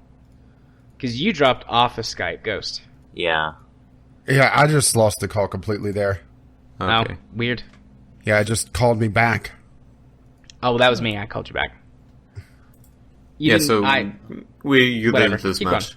Yeah, I'm just saying that creepiness is much more powerful on just the brain level because Yeah, the brain fills in what it can't figure exactly out. it cannot deal with ambiguity. Yeah. Isn't that like a Hitchcock line? Yeah, pretty much. He was the Hitchcock. Yeah, I would say Hitchcock was one of the first people who really took advantage of it. Well, that was for one of example, his there more were famous actual quotes, yeah. Yeah, and I'm they not actually quoting talked it, a lot I'm about it in Alan Wake as well. Yeah. Bring it back to Game Club. Yeah, an old game club. Yeah, let's talk about Alan Wake. Let's not do that. Let's let Rage get back on topic. Yeah, I'm so looking at the just recording time. Let me. Yeah, I also say it. Okay, Let me just finish with there were last- actual studies which showed that people are much more scared of seeing other people be scared because they don't know what the source of it is. If you kind of understand what I'm getting at. If you see something scary, you are less scared than seeing somebody else scared of it but not see what they're scared of. Right. Yeah. I think that makes sense. Yeah. All right. Carry on, Rage. All right, the last game on my list is actually the game I'm going to start playing on my channel next week, Grow Up, the sequel to Grow Home. It's well, this one's more of a platformer than what Grow Up was. They went more of an open world style where you're given just a list of objectives and it's like, okay, go do this. And you're actually given the tools to get around pretty early on. So I think it's going to end up being a short game for me. Unless they throw a curveball at me about halfway through the game. It's has that low poly style, but I like low poly styling when it's done well. But the problem is that a lot of indie games out there make low poly look very, very ugly. But this game is not. Yeah, you pretty much. The problem is if you want to go for low poly, you pretty much also have to go for cel shading. Yeah, and also quality textures. Exactly. Because that's been a big problem is that I'll run into an indie game that's low poly and they'll have just crappy textures on top of it. And just, it's one of those things that it draws, being low poly, dropping the detail, it makes you pay attention more to the texture work. And if the texture work is just crap, it just makes it look even worse. Low poly is the pixel art of 3D. Essentially. That but feels like a very positive spin on games that look like shit. Yeah. It's like, this is not pixel art, you're just bad at it. It sounds like a Hello Games thing. Yeah.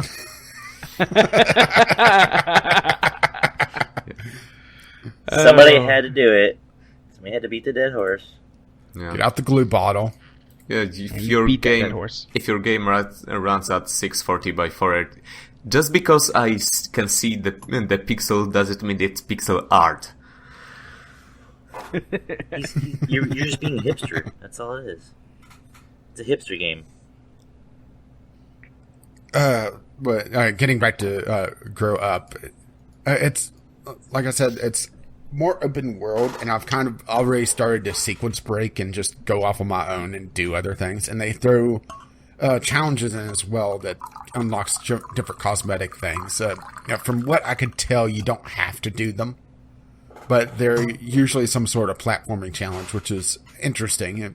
It makes you really toy around with the tools that you have, and some of them you have to come back later because you just don't have what you need.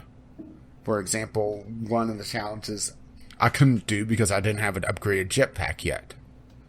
So my jetpack was more of a hover pack than anything else.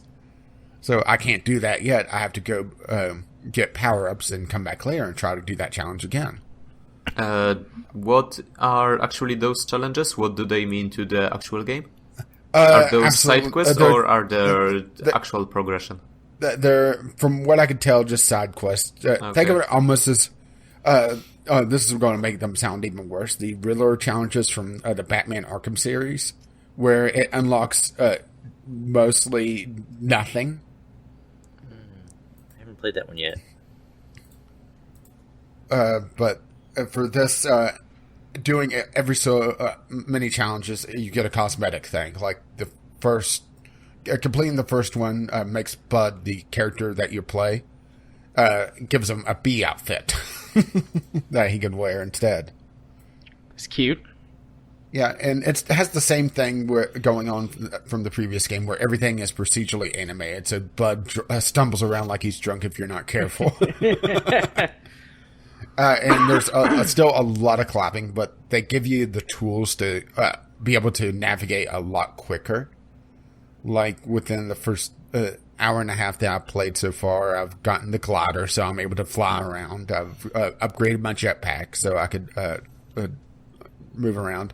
And one thing that they've done that wasn't in the previous game was that you could scan the DNA of various plants and use those to navigate us around as well. So if you found a flower that shoots pollen that allows you to gain altitude, you could scan that, and then you have that for the rest of the game. So you could use your spawn one of those to gain altitude and try to fly up instead of just climbing.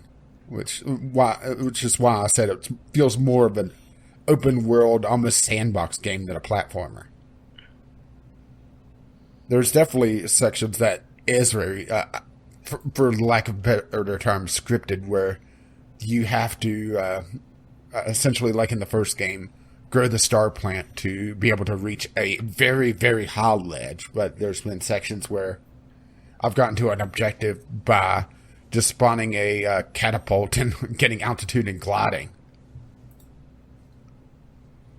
Yeah, I heard that a lot of the game was getting height so you could glide down to stuff when it first released in like co-optional and Podquisition and the LPVG podcast. Yeah, and I definitely see that. Because they were like, I mean, you can do it this way, or you could just climb the tallest thing you can find and glide down. Which I've already got teleporters up to very high heights if I wanted to basically cheese the game. But then it comes down to, do you want to, essentially break the game and play, get us through it as fast as possible, or do you want to have fun with it? Yeah. And that's where it really comes down to. Because I pretty much already have it where if I really wanted to break the game, I already have enough height to get most of what I need. But I don't want to do that. I mean, it's sort of like how I play RimWorld, where I try to avoid most of the cheesy tactics. Yeah. That's fair. I've enjoyed it so far. Granted, Grow Home did wear on me after a while, but the thing is that this has a lot more variety than that game did, because Grow Home was pretty much essentially climbing. There was I shouldn't say there was some variance on what you were doing, but it was still essentially a Jack and the Beanstalk simulator. This year after, I think it's 9 different ship parts. And I've already had one that, it was just glide into a crater and collect the part there. There was really very little climbing to do, or at least the way I did it. And I did it with pretty much what the world had spawned. It was, I break the game physics by spawning this and gaining a bunch of height. Yeah. So I think it's going to be a nice little break game after the depression that was Valiant Hearts. Well, I shouldn't say depression, but, definitely a downturn on that tone. Deep. Well, the thing with Valiant Hearts was I saw the sad ending coming from even before I started, so... Yeah, I mean, it did telegraph it, but it was still no less of a deep game for me, at least. Yeah. There may have been some emotions going on when I was finishing up that game. I'm not a heartless bastard.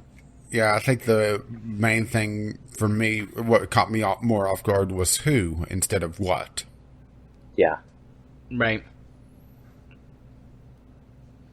But that's my games. Okay. Well, that's all of our games. And hey, look at that. Under 2 hours. So for once, I actually slightly overestimated this segment. Does anyone need to take a break before we move on to our first news topic? I might need it, yeah. Bathrooms, bevs, and snacks? Pretty much. I need to grab Hopefully not all in the same room. I'm efficient. That's how I roll. Yep. Okay, let's take a couple minutes. You're just going to be sitting on the toilet, taking a dump and eating a Snickers bar at the same time. I mean, in and out at the same time. Why not? Just make sure I don't put the. Never mind. I'm not. Never mind. No. Yeah, let's not go there. Let's go to break. All right. We'll do that and then be back.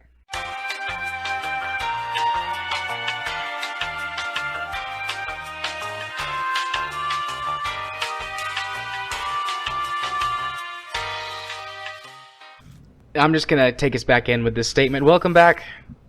We're now going to go talk about our first news topic. I'd like to be done, if possible, by 12:30, because that would mean that I could spend a little bit of time editing tonight before I go to bed. Well, So that good means I'm luck going with to move that. us... Yeah, thanks. So that means I'm going to move us on to our first news topic, which is Steam Greenlight is going bye-bye, and Steam Direct is replacing it. This is probably our biggest news topic, unless by some miracle we all have the exact same thought, and it only takes us one moment to get it out. Well, that would my ever first thought on this is, Yeah. There's some good to it. There's some bad to it. well, And most of the bad is probably going to come from Steam just like throwing it out there, or Valve just throwing it out there like they do with everything, and then being like, all right, this is better than Greenlight, right, guys? Right, okay. yeah, right. Greenlight, I'm not going to pretend Greenlight is not a severely flawed system. And just the fact that Greenlight really is a popularity contest. For the most part, there have been games that have gotten through Greenlight with very few votes. And that's more Steam picking and choosing what's popular or getting a bit of traction still. So, it's still a bit of a popularity contest, but it's not who has the most votes on Greenlight. You automatically get through. Right. Let's take just a moment to say what Steam Direct is. Like, everyone, I think, has got a handle on Steam Greenlight because we Greenlight. talked about it so much. Well, it's Steam Direct is similar to Steam Greenlight, except there's It's no the voting. exact same. Just now you fill out the stuff, pay the money, and your game can go up on Steam instead of having to wait for people to vote for it. I see so much shovelware going through Yeah, this. this is such a bad idea. If it wasn't Valve doing it, if it was someone... Oh, I hate using the phrase actually caring about content, because Valve, I think, does care. But the thing is that they are just so overwhelmed, and they do not want to spend the money on the staff to even attempt to cover this. This is just going to be an open door policy. Anyone that can put the... and it is a redeemable fee as well. That's the thing, is that you get that fee back, so... Yeah. If someone could book the bill on however much they set the fee, I imagine it's going to be more than the $100 that they have for Greenlight. Then it's an open door to Steam, and I just see so many problems with this coming up. How many Unity asset flips do you see coming up from this? Because I see all of them. A few. Some of that I think could be mitigated by the fee. I mean, yes, you can get it back, but unless I missed it, they didn't say exactly how. They just said there was a way for you to get it back. I'm paraphrasing, but a fee that's high enough to block a lot of the people who are just trying to dump shovelware for a quick buck would prevent some of that. But you don't want to go too high, because, who's just got $5,000 lying around? Yeah, they set a range of it could be $100, it could be $5,000. And it's like, well, I've got $100 I could just give you, but I don't have $5,000, so. I have an idea on how this could work. I don't know if it will, though. Does it involve Valve getting actually involved with the whole process? No. Because if so, good luck. It's going outside of Valve for this. Basically, I could see this being if they cap it at 5,000. I can see them absolving themselves of any kind of this is crap, because people aren't going to be able to have 5,000 on hand usually. But what I see happening is people will go to Kickstarter or Indiegogo and try and peddle their wares there. Get the a Kickstarter to raise the the initial income. That's going to happen so many times, and then drop it onto the marketplace. So they're basically kind of just saying, we don't want to lose all of these new units coming in, but we don't want to deal with the overhead of trying to peddle them ourselves. we want you to at least get into the AAA game on your own before you come to us, I guess. Or no, I'm not sorry, not AAA, like A, or maybe even AA. You know, like they want people to come prepared, not put up the shovelware. Is the kind of the gist that I'm getting here. I don't think it's going to work exactly the way they want it to, though. It's the problem. No, the biggest problem with Steam, and we've harped on this time and time and time again, is that they just need real people looking at this stuff. Yeah. I think they need about 10 times the staff that they do. Yeah, I think every pretty much single across problem. the board.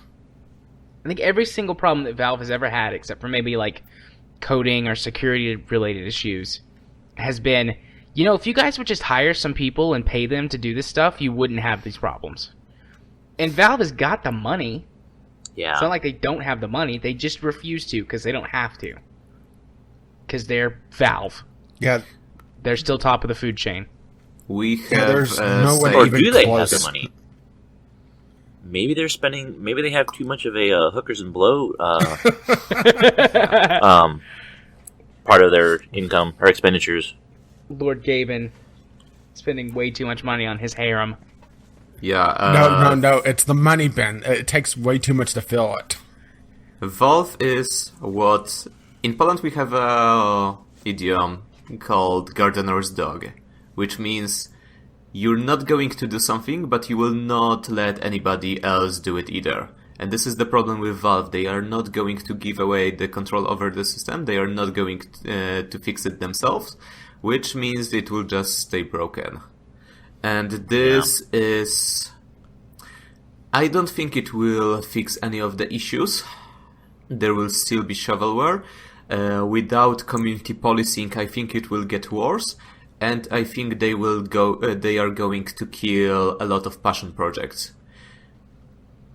And if the cost of stopping 100 shit games going into Steam is not letting one good game from an indie dev that they worked on just in their spare time, I think that is a tragedy. And that is exactly what I think is going to happen. Because, maybe $100 is not that much for you, but for, I don't know, a student or somebody, especially not living in US, if I had a game right now that I could put on Steam Greenlight, that I would think people would like, $100 is, I think, a barrier I would not be able to get through. Yeah, I mean, that's totally understandable, and that is only going to get worse if they raise the fee, which they will. Yeah, they will. They will. I mean, because that's going to be their only method of control. Like, how serious are these people going to be? How much money are they going to spend? And are they going to keep it solid across the board, or are they going to arbitrarily up and down it every once in a while, just to kind of, as the supply and demand, you know, if there's a crap ton of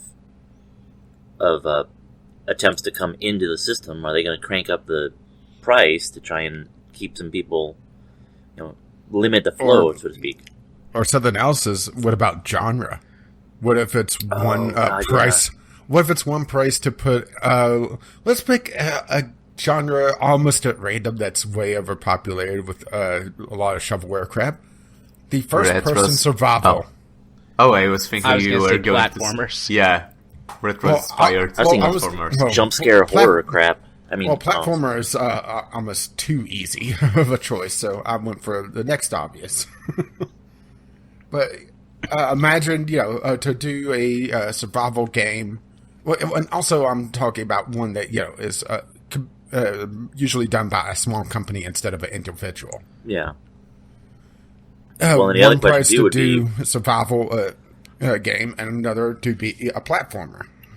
So the other question too would be, how would they run that arbitrary price thing? Would the more popular the genre, they crank up the price, or would they lower it to get more people into it? Because that would be the end thing, and get page hits. Yeah, I think Valve doesn't realize exactly what they're tampering with here. To be honest, Valve is too much of a hands-off company. Yeah, it works for their company itself, but they can't do that with Steam. They definitely can't do it with developers, because they've just let developers get away with just abandoning projects over and over and over again. Yeah. How many times has the War Z been re-released on Steam under a different name now? Are we up to 4 or 5 times now? Or sorry, Survivor Stories or whatever the hell they're calling it now. I've seen it pop up again recently. That's why I'm bringing it up. How many times have Double Fine put stuff on Steam and it disappeared? I mean, I don't want to rag. I honestly don't want to rag too much on Double Fine because the stuff that I played from them has been fun and I've enjoyed it. But man, they do some sleazy Double stuff Fine too. can't manage $1 to save their life. Yeah. Then again, they also live in one of the most expensive cities in the United States, and they're trying to be an indie developer. Yeah. Yep. So... Yeah, and we haven't even touched on the paperwork, which is another thing that they want. Yeah, you have to submit pretty much everything. They said essentially it's like opening a bank account.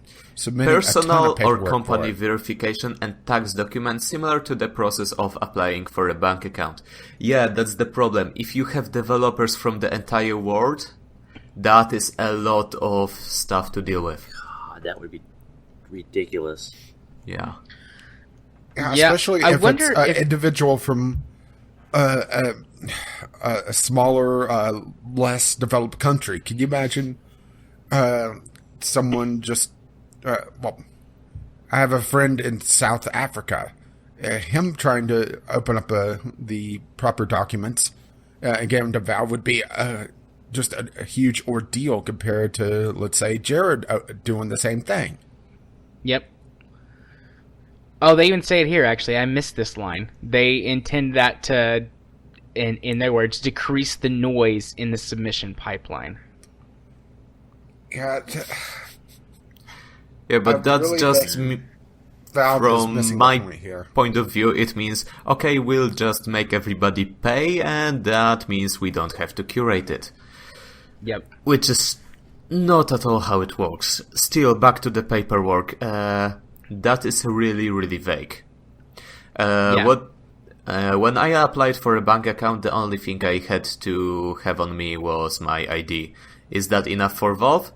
I don't fucking know. Tax documents. I don't pay any taxes right now. What do they would want from me? What does tax documents mean, too? I mean, in the United States, there are many different types of taxes that you can pay, regardless. Like, you can just be an individual, and there can be different types of tax documents that you receive and send. Yeah, I'm just looking at it from the perspective of what would happen if I wanted to submit the game to this process.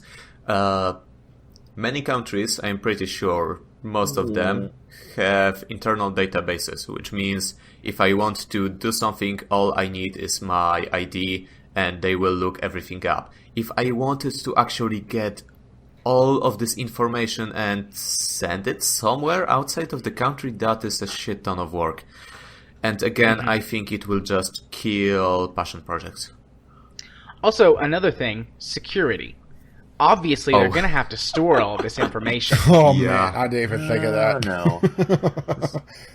Oh, I thought of that and while we were talking. remem- I mean, you remember the security, caching issue a security from the leak last in year. about 10 years from Valve with a decade's worth of tax documents from all the small indie devs that's posted stuff on Steam Direct. Oh, that would be a treasure trove for the hackers. yeah, I don't even want to attempt to get into the legalities of it. I mean, this would be a Kyle discussion, but, you know, they're a United States-based company Is that he are going to online? have tax documents from around the rest of the world. Sure. Let's make a fifth. Oh, God, please no more. I just imagine it that, like, Kyle's just furiously typing away already. Like, he Probably knows. on It's Twitter. like they're talking about legal stuff. I know it. His lawyer senses tingling. There's going to be like Yeah. 50 tweets next week. About something other than Dark Souls, I hope. I just imagine, like, anytime we like, you know, you guys start doing something about, like, I wonder what Kyle thinks. Like, real time, he's just on the other side of the country going, I feel they're talking about me. Well, I better start boning up on my legal matter or my legal subject material for this topic. I know Yeah. this is the one. Yeah, so you remember the caching issue from the last year when during the Christmas sale they were trying to optimize it, and they just started caching personal pages, which is a horrible fucking idea. Yeah. Is that the one that happened when they, like, you logged in, you could see other people's... Exactly. Yeah. Okay. Yep. Yeah. Yeah, basically what do caching anything, is that you store pre-calculated pages, and you should only do it for the pages that are the same or roughly this, or just mostly reusable. You should absolutely never do it for stuff that is personal, and somehow they did. Fortunately, there wasn't that much you could see. I think the only real thing you could see was the last 4 digits of credit card number, which is not that big of an issue. Still, it shouldn't be shown. It opens up the biggest thing. It opened up a lot of corridors for phishing attempts. Yeah, exactly. Yep. Yeah. Remember a couple of years ago, it was sometime in 2015, mid to early 2015, where they had the account security issue where you could just type nothing into a password field and get into anyone's account. I remember hearing something about that. About this. Imagine being able to do that for some of these any of these businesses that would have all of their tax information and everything. It goes beyond just losing your account. You could get your identity stolen, or your corporation. Corporate entity stolen? I forget the specifics of it, but with the right information, you could hijack someone's business online. Yeah, as far as I know, in US, the only thing you need to fully impersonate somebody is their social security number, right? Yep. I mean, that's the biggest thing. There are some things that have multiple security checks, but almost everything is like, what's your name? And your social security number? Okay, you're good. We'll tell you whatever you need to know. Okay, that's just the issue with the country itself. Yeah, social security numbers are also really easy to brute force. Because social securities are only, let's see, it's 3, 2, 4. So... Yeah, and it follows a pattern 9 as well. digits. So it follows a pattern. Your first if you know the birth date, you born in. could. Yeah, if you know the birth date and the birth location, you could get pretty damn close. Yeah, in Poland we have something called PESEL. I don't remember what it stands for, but it's just identification number. It's the birth date, just straight birth date. The only thing that is a little different is that the month also contains the century, which is, for example, if you were born in 1910, then the first 6 digits, then the month, let's say February 1910, then your first 6 digit would be 10 for the 1910 part, and then 02. If you were born in 2010, you add 20 to the month. So it's 10, 22. So, but still, it's very easy pattern. Which means if you know somebody's birth date, you know their first 6 numbers. Then you have 4 numbers which are semi-random, the parity of which is based on gender, so only 500 combination, and there is the checksum. Which means if you know somebody's birth date, there are only 500 possible numbers you have to choose from. Still, I could give my own one to you right now. I could give you the serial number of all my IDs. You will not be able to do anything with it. Still, of course, there are countries where the laws on it are not as secure, and of course, you have the human error, which means that you can call call some help center, say, "Hi, I'm Jared. I need the password to the to VGL Twitter," and they will just give it to me. Yeah, social engineering is a huge thing for getting into some of these accounts. Yeah, most of hacking is social engineering because it's easier to break humans than break code. Yep. That is definitely true. So So we got way off of our topic. I wouldn't say we're way off. No. Imagine that. Talking about social security numbers and the Polish equivalent.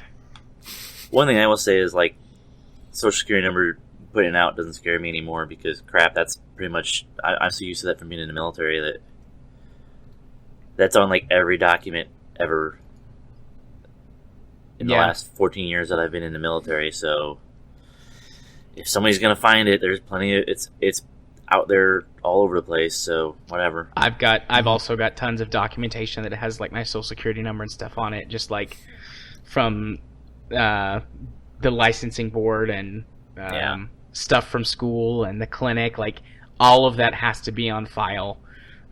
So, and in fact, I actually had gotten an email early last year that my information was potentially one of the ones that was in the was the Office of Personnel Management. Is that why the laptop just went missing? Or? Yes, that was, yeah. My information potentially was in that group, so they're like, we're giving you 2 free years of, it wasn't LifeLock, it was another, like, security, or personal... They were the lowest bidder. Pretty much, yeah. I had one of those too from a couple of years ago. Maybe it was the same. Might have been. thing. Who knows? They probably sent that out to like everybody who's had anything go through the government. Yeah, I got 2 years of. It started with a K. Kroll or something monitoring. It sounds and it about ended right. last year sometime. Yeah. Yeah. Anyway, Yep. it's a thing. Yeah, I'm just That was weird stuff. I'm just sitting Yeah, here no. rereading their announcement, and they're talking about the success of Greenlight because 100 titles have made over $1 million each. Just how many games have gone through Greenlight, though? That's the thing.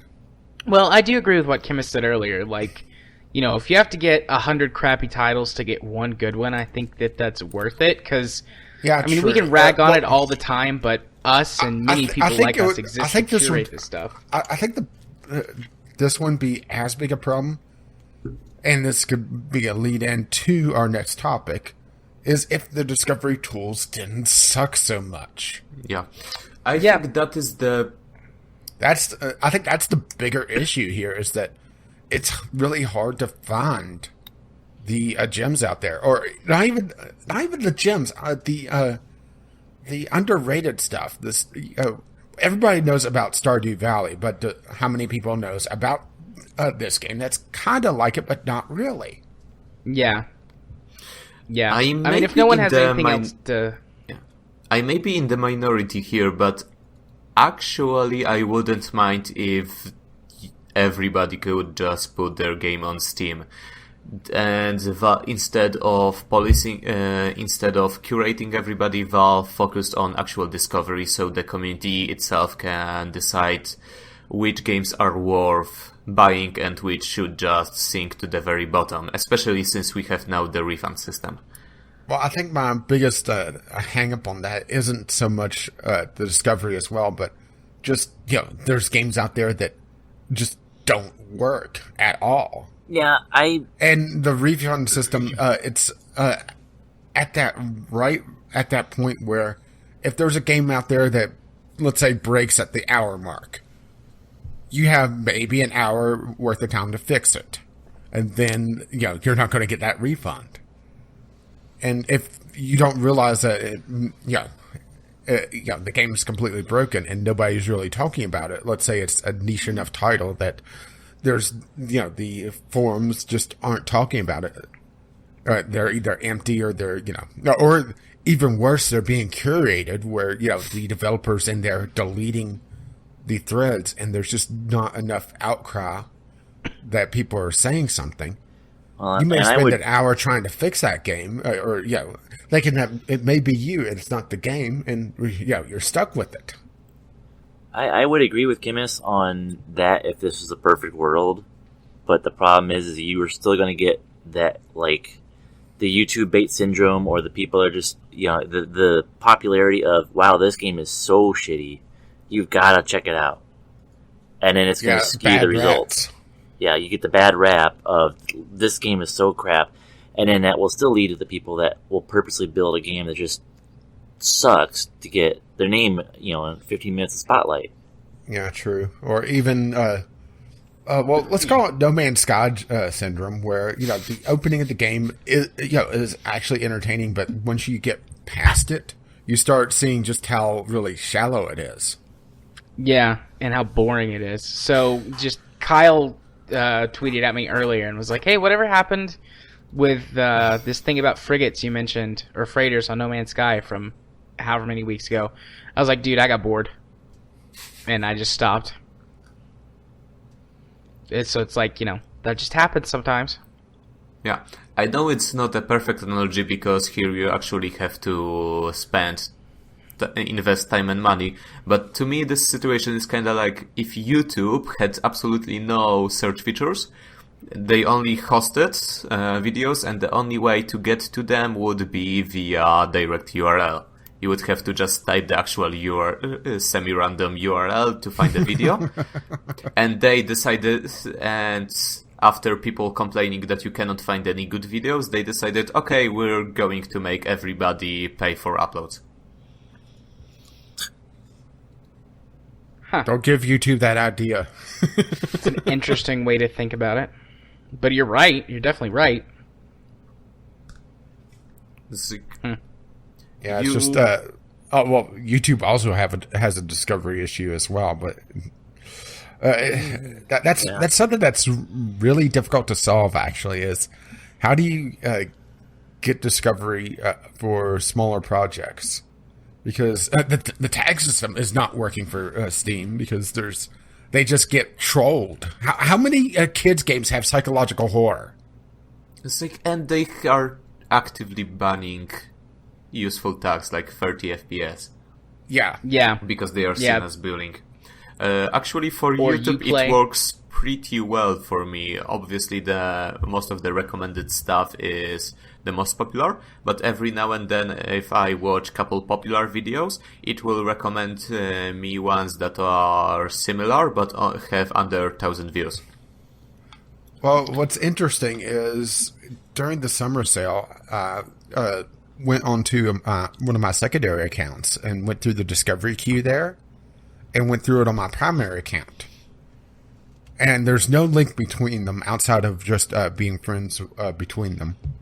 And the discovery queue, I would say, was 75% the same.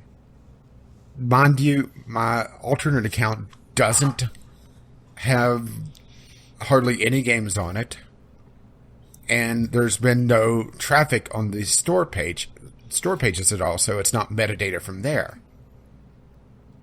So okay, I have a proposition. Why don't we all just go through our discovery queues? Jared will kill me for the runtime, but still. Okay, so my first game... Actually, I'm currently going through my discovery queue right now. Well, my first one is Resident Evil Biohazard. Okay, my first one is actually Civ 6, so that's on point. We need to go next deeper. One. So, Wait a minute, what? Dynasty Warriors 8. Half of the title is in Chinese. Yeah, let's see. Mine is Alter Sophie, the Alchemist of the Mysterious Book. This is something that I have never seen before. Is this? I don't think I've ever really done. Oh no! But here's the line that pops up so often that I think this is shows you that the discovery queue isn't what it's cracked up to be. This product is in your discovery queue because it's popular. Exactly. Where can you actually... That's, same it's here. Just above. It says positive user reviews. I'm looking at Judgment Apocalypse Survival Simulation. No, I don't. No. Let's see, Averon, which is a procedural co-op space sandbox. Oh. You laughing at me, Jared? No. Oh. Okay, so I'm going through my discovery queue. This product is in your discovery queue because it's new on Steam. Animal Lover. Evil forces have turned these 5 hunky beefcake, time-displaced boys into animals. You've got to help cure them and maybe even fall in love. That's gotta be a visual novel. It It is. is. I've signed It up is. for a review copy of it. Because it But see, that kind sounds of so makes sense for terrible. you because See- you've at least, yeah. See, I'm looking at my next one is Astroneer, which Let's- cool. I'm interested in that. Yeah, I just got that one, actually. So my problem with the Discovery Queue is if you're a crazy person like me, I've actually gone through twice now and Discovery Queued every single game on Steam. Osiris. And I've let it I've let it tried sit for a doing couple that, of months. but then after it didn't work at all, I decided to skip it. Yeah, my problem right now, Not interested. this is the first game that is recommended because I might be interested. Hunger Dungeon, tags, free-to-play MMO pixel graphics MOBA. Why? Marcus not interested. What next? Popular, some I have Conan CCG. Exiles. I have never played CCG on Steam. What Yeah, else? all of NFS all Hot of what I've Pursuit. gotten- Okay, okay, that makes sense, but it's recommended because it's popular. That is actually a game I am interested in. At least I would be if it wasn't Criterion Hot Pursuit. Yeah, everything I'm getting is because it's either popular or new on Steam. Not That's because where I'm it's at, too. tuned for me. I'm not getting any new on Like, Steam. like here's Tekken 7. I'm not big into fighting games. Yeah, everything. Foosball World Tour. This is, I believe this is, no, this isn't a virtual reality game from what I could tell, but it's local co-op only. Or local player only. Every So- single game. Survival game. Yeah. Nope. Yeah, every single game except this, that one, that two was recommended because it's popular. It's either horror or survival, and it's on Jared's wish list. What is it? Every single game. Oh, every game you see is on my wish list. I'm actually getting a lot of games that's not on Jared's wish list, but it's still. This is on your Discovery Queue because it has positive user reviews. Well, Yeah, so mine's does all- Bad Rats. That's the thing. This That's a high isn't bar. tuned for me. I just ran through my whole list, and out of the 12 that they show you, I think 8 of them were survival games, either first person or top down. And I don't like survival games, so Oh. Yeah. why? Well, my That's my interesting. second queue I just went through is had 3 fighting games, I didn't have any and now I'm fighting getting it was either fighting games or Soccer Manager, and here's another Soccer Manager game. Unreal Tournament, okay, maybe. Then Super Impossible Road, which is an endless runner game. Oh, look, another football game. Or, sorry, soccer game. Football. World of It's Soccer. football. Football. Another Football. soccer game. It's football. We're the only country in the world that calls it soccer, so I call everybody it else is football. right. So it's football. say Another football, soccer you meant game. Ball with your foot. Yeah, football and American football. So, yeah, I'm just getting all soccer games now. I've gone through 4 queues while we were sitting here, and I haven't gotten a single one that said recommended because you played this game or because you have selected this. It's all new or positive reviews, and I've gotten one that said just to see if you might like this. This And I didn't. It product, was an isometric horror game. this Now, product granted, is in it your may be Discovery because- queue because it's on sale. Football Manager 2070, 21% reviews. There are couple. Wait, what? How many reviews? 21% positive. Football Manager? Yeah, 2017. I don't know why. Yeah, I just got Soccer Manager. I have that Motorsport Manager on my I list. want to know, I want that, but I can't afford it right now. what did I do to make this throw just soccer games at me? My problem with It's this is it's your that, playstyle in yeah. Rocket League. That's what caused it. Maybe it is Rocket League triggering some sort of thing in soccer, which means it is at least somewhat tailored. Because I do believe Rocket League is a tag for soccer. Which once again gets back to the whole tagging issue. Oh, it's tagged as football. There So, you go. even though we've been talking about it for a while, we never actually said that we were moving on to discussing We are not Discovery moving 2.0. on. Yeah. This is going to be Let- interesting just to let see me where you finish. drop the timestamp. Yeah, this is the last game on my queue. Survivalist, early access zombie survival game. Oh, fun! In your Discovery queue because it has positive user reviews. 60% is enough for it to recommend to me. And actually, Well, there it's- were a couple games that I was interested in. For example, it recommended to me Overcooked, which I really want to get into. I just need to find people to play it with. And it's always recommended because it's popular. I don't think I have ever gotten recommendation because I might be interested in it, and I was actually interested in it. Oh, I just got one that's listed. This project's in your Discovery queue just to see if you might be interested after 3 Discovery queues. Assassins versus Pirates. Looks like it's a local multiplayer game, so no, I'm not interested in it.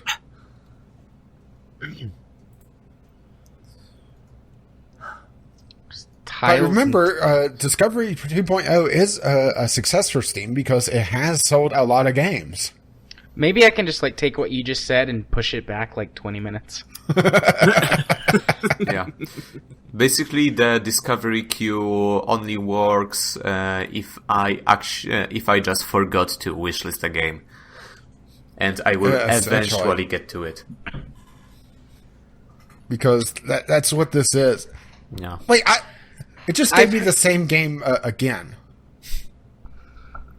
I've heard a lot of good things about the new Discovery tools, but the thing is okay, so my queue activity. I have viewed 9,595 games on Steam with 1,138 titles on my wish list. And 7,995 games marked as not interested. I've gone through so much of the store, it doesn't help me. I think they forgot to put a few zeros behind your wish list. Well, I think part of what my problem is that if they try to base it off my library, good luck. Yeah. Yeah, me and you have the exact same problem because our libraries are so big and so varied. Yours even more so than mine. Mine is not so big, but I have plenty of games I am not interested in just because they were bundled. But still, I think if they are basing recommendation on those, that's a stupid idea. They should instead base it on games I've actually played, not just bought. And I do... this once again comes back to the whole curation problem. They just threw the game Toxic at me in the Discovery queue. And last I heard, Toxic is player numbers below Evolve. I'm actually going to go double check now just to make sure. Oh, 29 players in January. So I just got the Bloody Boobs game in my Discovery queue, and it Review scrolls copy. down. One friend already owns this game, Caffeine Rage, now playing. Review copy, and I guess it's idling right Idling, now. yeah. Idle Master. You make me play some weird shit. Ooh, hey, a game that actually looks interesting. I can get. Although it's got a running weird title. Evolvation. That's a title. But yeah, they just threw me a discovery for a game that is essentially dead, and it's coming all the way back around to saying that there needs to be some sort of curation because the discovery system should not be throwing games that are dead. They shouldn't be throwing games that are broken.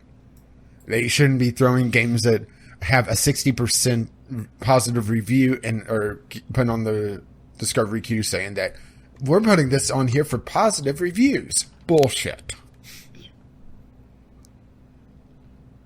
But it all comes down to Valve refuses to staff Steam like they need to be. This looks wonderful. Oh no. No, Her Majesty's Spiffing. Her Majesty's Spiffing is a quaint graphic adventure game following the exploits of Captain Frank Lee English. Get it? Frank Lee English. And his trusted regional accented colleague, Aled? As they travel through the cosmos in search of planets to claim for the new galactic British Empire. Add to wish list. Add that on. I also saw that and tried to get a review copy of it. Oh, I know this game, but mostly it's the from Queen their and her devlogs. Yorkies. Yes. As soon as that goes on sale, I'll buy it. I've watched a bunch of devlogs, even though So I'm not maybe really the Discovery interested. queue is worth something. Yeah. Well, is I had this to go again? through 6 queues before I got to it. What's the name of that again? Her Her Majesty's, Majesty's Spiffing. Spiffing. And they are developing the game in Unity and Okay. providing a lot of insight behind it, so this is why I know it. Okay, here's another interesting one. Oh, Mr. God, this is- Massagy. Use your dating skills to get well-earned massages given to you through your gamepad controller. Also, a game I've signed up for a review copy of. That looks stupid. It looks stupid. Well- Add to wish list. Well, I just got Panty You are Party part of the problem. as part of my Discovery queue. Burly Men at Sea. Add to wish list. I don't even know what this is, but the title Burly Men at Sea. I'm in. A branching folktale adventure about a trio of large bearded fishermen in the early 20th century Scandinavia. Actually, Yeah, that Jared, sounds interesting. Jared is part of the problem. I Yeah. am the problem. I'm the whole problem. I admit it. I don't know, does the Discovery queue take into account friends? I'm not sure, actually. I don't know. Jared may be part of the problem, or I may be the problem. Yeah, because if it does, I'm unfriending the two of you.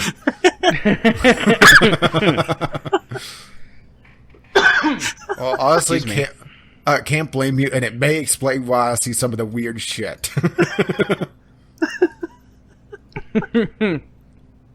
But I think part of the problem of the Discovery queue is that the tag system is just terrible.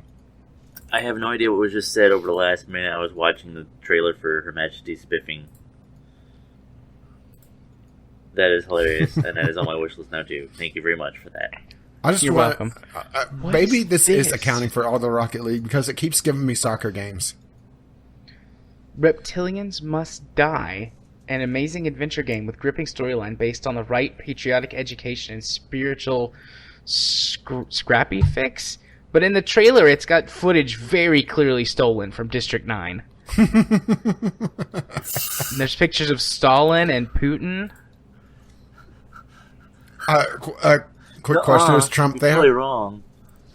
Guys, Not in any I of the think I screenshots. invented a new segment for VGL to replace weekly deals. Oh boy, Discovery Discovery queue. queue. Discovery queue.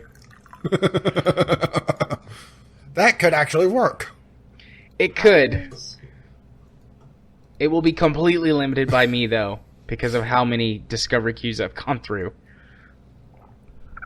Just go through 5 each and rip about all the bad games. And maybe you will discover something. I mean, I've discovered 2 games in 6 queues. Exactly. You're welcome. Everything else has just been marked as you not think- interested. Do you think that we're proving the point that the Discovery system does work now? Also, Ghost Shark is now playing Guardian of Orion. I mean, Oh, you know, no, if you spend enough finally time got doing Steam something, Idolmaster to work, so if you spend enough time doing something, you'll eventually get results. The question is, like, was your time well spent, or could it have been better spent doing something else? And I mean, in this context, sure, it's fine what we're doing, and it's funny. But, like, if your average person is just sitting around, they probably don't want to go through 6 or 7 or 10 Discovery queues to find a game that they're interested in. Well, let's put it this way. My queue activity. I've viewed over 1,800 titles myself. So, yeah. It takes a long, long time to get something. They're essentially make you go through so many titles to actually find something that eventually it does work, and they're calling it working. I have a question. Whenever you were done with your thought. Well, it's just they're trying to say, well, the broken clock works because it just happens to be 6 o'clock. Yeah. It's not really a discovery queue if you have to go through every single game on Steam to find something.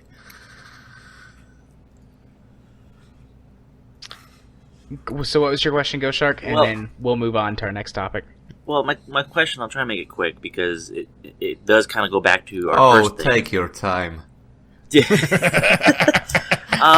It's not like you're about to fall asleep on us. I don't use the discovery queue at all. Like, I've looked at my thing and I think I might have reviewed like 200 games total. I do most of my stuff by looking at like Kickstarter or Indiegogo or just catching news on the wind of, hey, this sounds like a cool game, let me go look it up.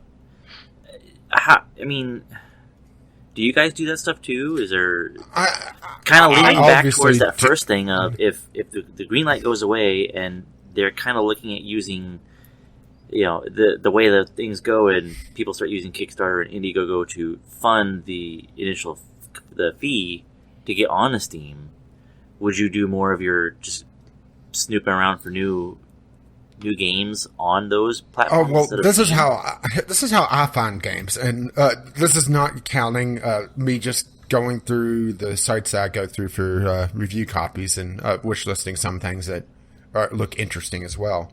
Is that I go through the discovery queue some, obviously. I mean, I have 1,800 titles I've gone through, but I also go on the sales subreddits on Reddit. For the weekly sales and especially during the big seasonal sales. And I like to see what people are talking about. But that's still, you're not going to get the very underrated gems unless you go digging big time. The way that I use the discovery queue is just kind of a way to pass time. Like, Obviously.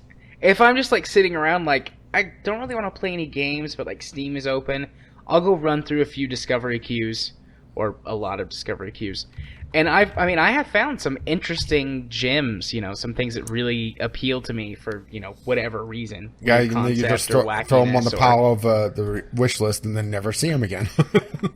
But I think, I'm definitely the exception to the rule. Most people don't go sit for, gosh, what has to be hours at this point going through the discovery queue. So, yeah, let's like put I it said, this you way. do something enough, you'll find, you'll get something out of it. Yeah, let's put it this way. Each discovery queue is, 12 games? Yes. 10 or 12? I don't know. It's 12.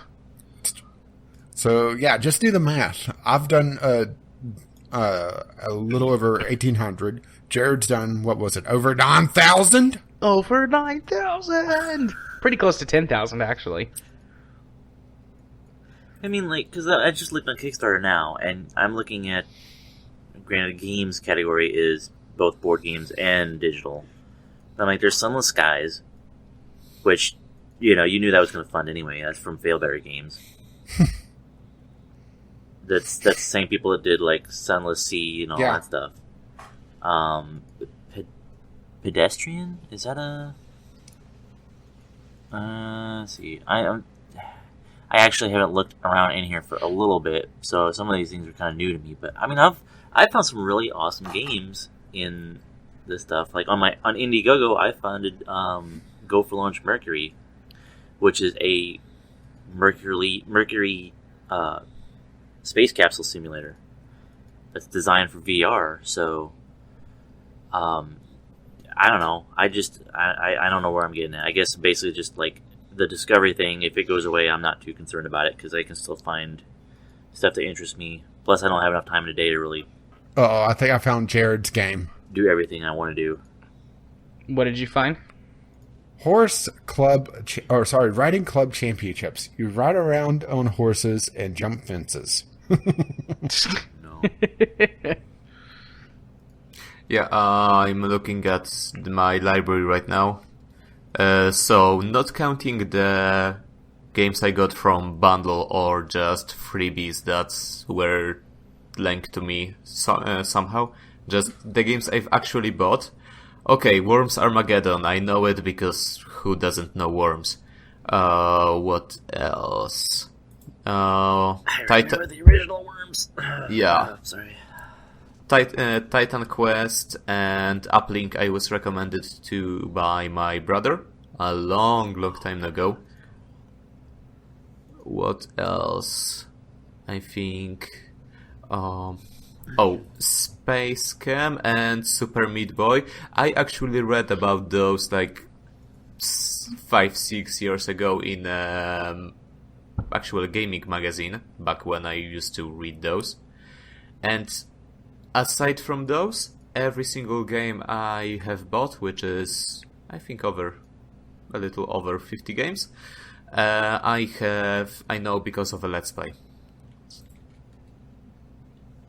Yeah. Okay, let's do something that will completely depress us. Steam calculator. The value of your Steam account. No, I don't want to. It will We've not... done this before, Rage. Mine is you both of ours are in the thousands, especially did. yours. I did it too when you guys were talking about it, and yeah, I'm not gonna do it because it's depressing. Okay. I mean, I'm not as bad as you guys, so Yeah. Come on, I'm only just over 13 now. 13,000 or Let 100. me look it Yeah. up. Current What did you say? account value $13,626. That does assume you bought everything. Yeah. Yeah. I have a little under $1,000. There is no way this is. I think the actual value of all the games I have bought is a little around 150 to 100. Yeah, and Yeah, also God. even total cost of sales, which for 40 me of is it is Brawlhalla.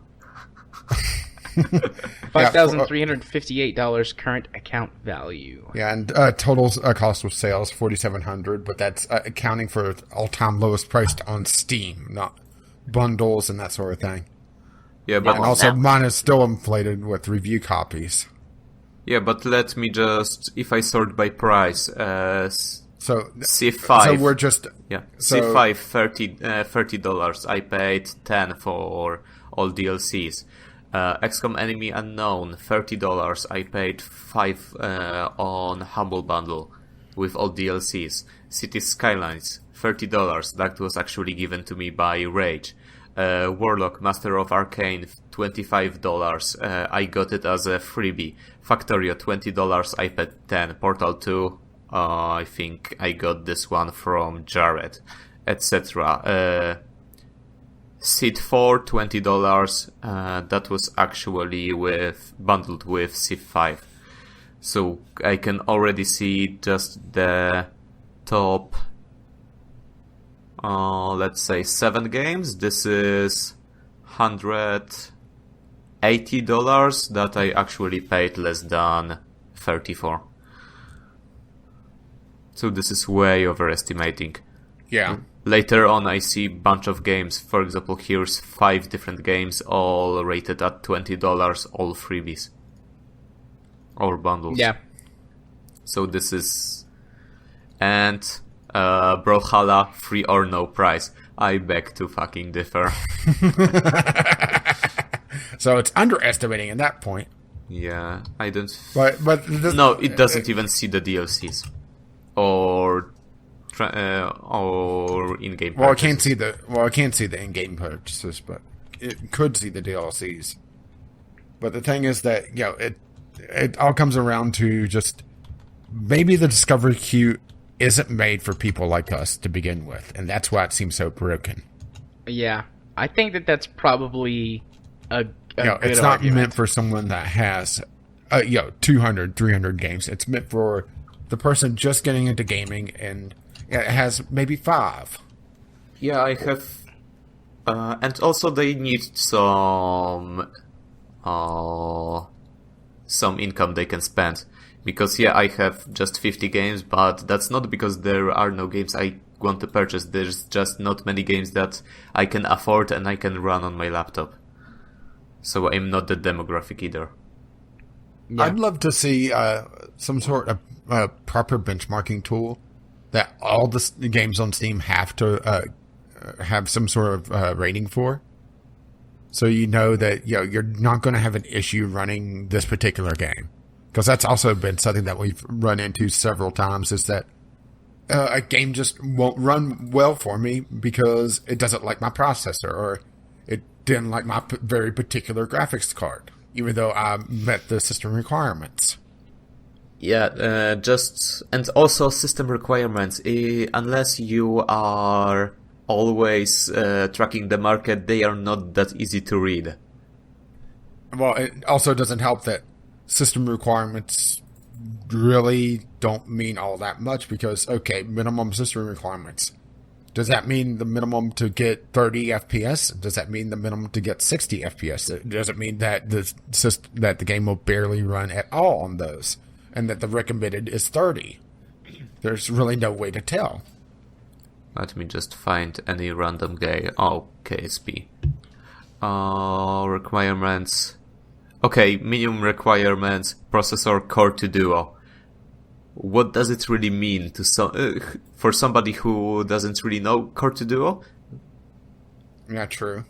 Graphics, SM3, 512 megabytes of VRAM. Also not meaningful at all. 3 gigabytes of RAM. Okay, that is actually some concrete numbers. The best tool for just pure system requirements I have found is Siri. Can you run it from System Requirements Lab?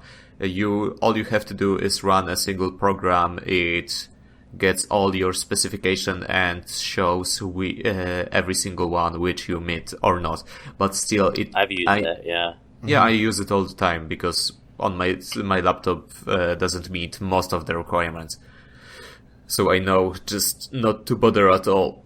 But still, especially in the AAA games, there are a lot of issues with just single graphic cards, and without proper community support, there is no way to get this information. Yeah, which brings us all the way back around. Yep. Okay. I'm looking at our time, and we're very close to the 3-hour mark. Do we really want to talk about Valve modders, or can we move on to Community Corner? It's interesting, but we could drop it if need be. But I'm going to be cutting Kyle's stuff down quite a bit.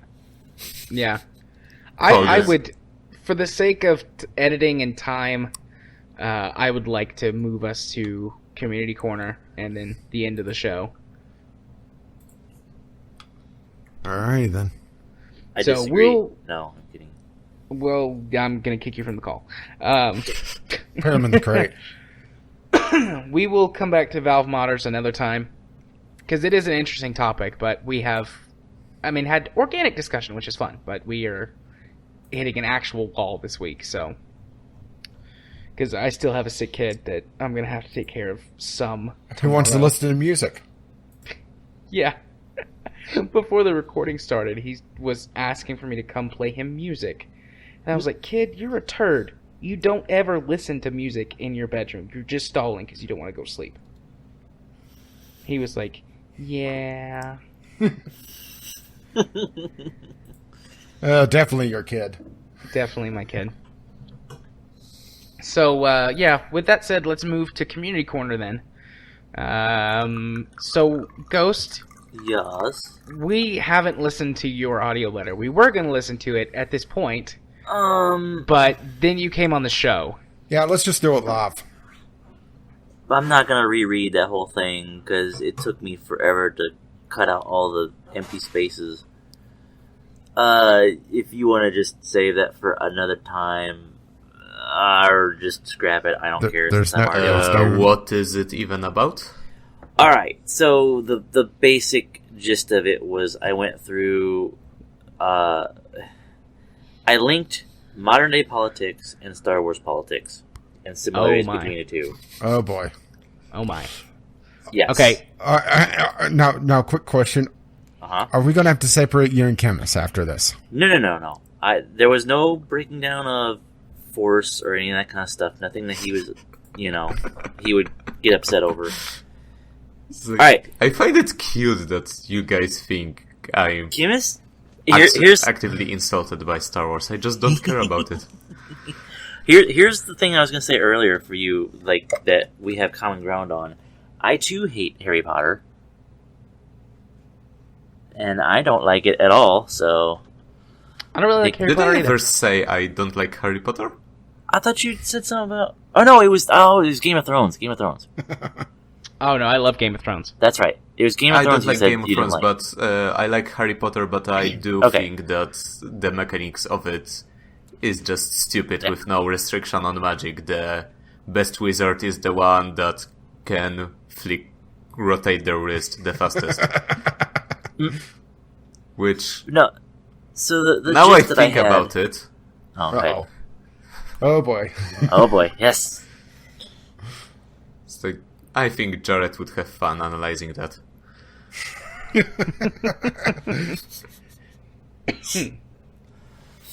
But no, just the general gist that I had about my audio letter was the fact of, like, there are similarities between what happened in Star Wars and some of the things that happen in real life. You know, and the whole point that I was trying to get at was that a lot of the crap that happened in the Star Wars, you know, either legends, new canon, outside the movies, inside the movies, all that stuff, just came from a lack of paying attention to what was going on, you know, or in some cases just the fact that somebody was so sneaky that nobody saw it coming. But, you know, we, as citizens of, you know, America or even the world, you know, you kind of gotta pay attention. You never know what you might miss. And I'm not doing that audio letter justice. I put a lot of time and effort into it, and god damn it, you guys are screwing me over right now. So how about this? How about we save that for next week and it's full content? We'll save it for next week. We'll run it next week, and Rage and I can talk about it. Whatever, that's fine. More at I don't length. care. We'll do that. We'll do that. Whatevs. Okay, We'll do that. sure thing. We want to give you your due time, sir. That's fine. I will also go bone up on a couple of books that I know deal with it specifically, and then I can contribute more fully to the conversation. Because there's been Nope. That's one cheating. book in new canon. Bloodlines?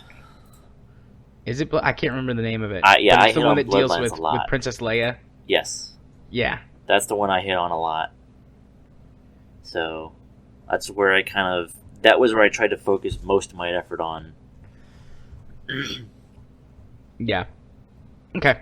Because Cool. it is kind of strikingly similar to some of the crazy shit that's going on right now. So, anyway. Indeed. There's my audio letter. Okay. Rage, let's do question of the week and tweets. Oh, well, question of the week sparked a little bit of discussion and a hell of a lot of stuff from Kyle. What game had the most improved sequel and what made it so great? And Kyle kind of vomited 20 tweets about Dark Souls. Oh, there's no way I'm going to read all of this. He basically says, Dark Souls great. Okay, so let's all answer the question. I like to play. Let's answer the question on the fly. Halo 2. Best sequel. I think I agree with Chemist on Portal 2. Either that or I go really old school with something like Mario 3 where they just added so much. Yeah. I'm trying to think whether there is... Because there are a bunch of games that I really like that are technically sequels, but I haven't played the originals. Also, one of my favorite games is the Prince of Persia 2008, but I wouldn't really call it a sequel, it's more of a reboot. It's not really connected to the Sands of Time series. I have a controversial answer and I have a serious answer just based off of what I see on my desktop right now. Oh boy. Okay. Controversial answer, Mass Effect 3. Ooh. Interesting. Okay. Why? And the reason I say that is because even though it got such a bad rap from people, I absolutely love the story. the closure behind everything. You know, I was at the edge of my seat playing it the first time, just wondering who was going to bite it, who was going to survive.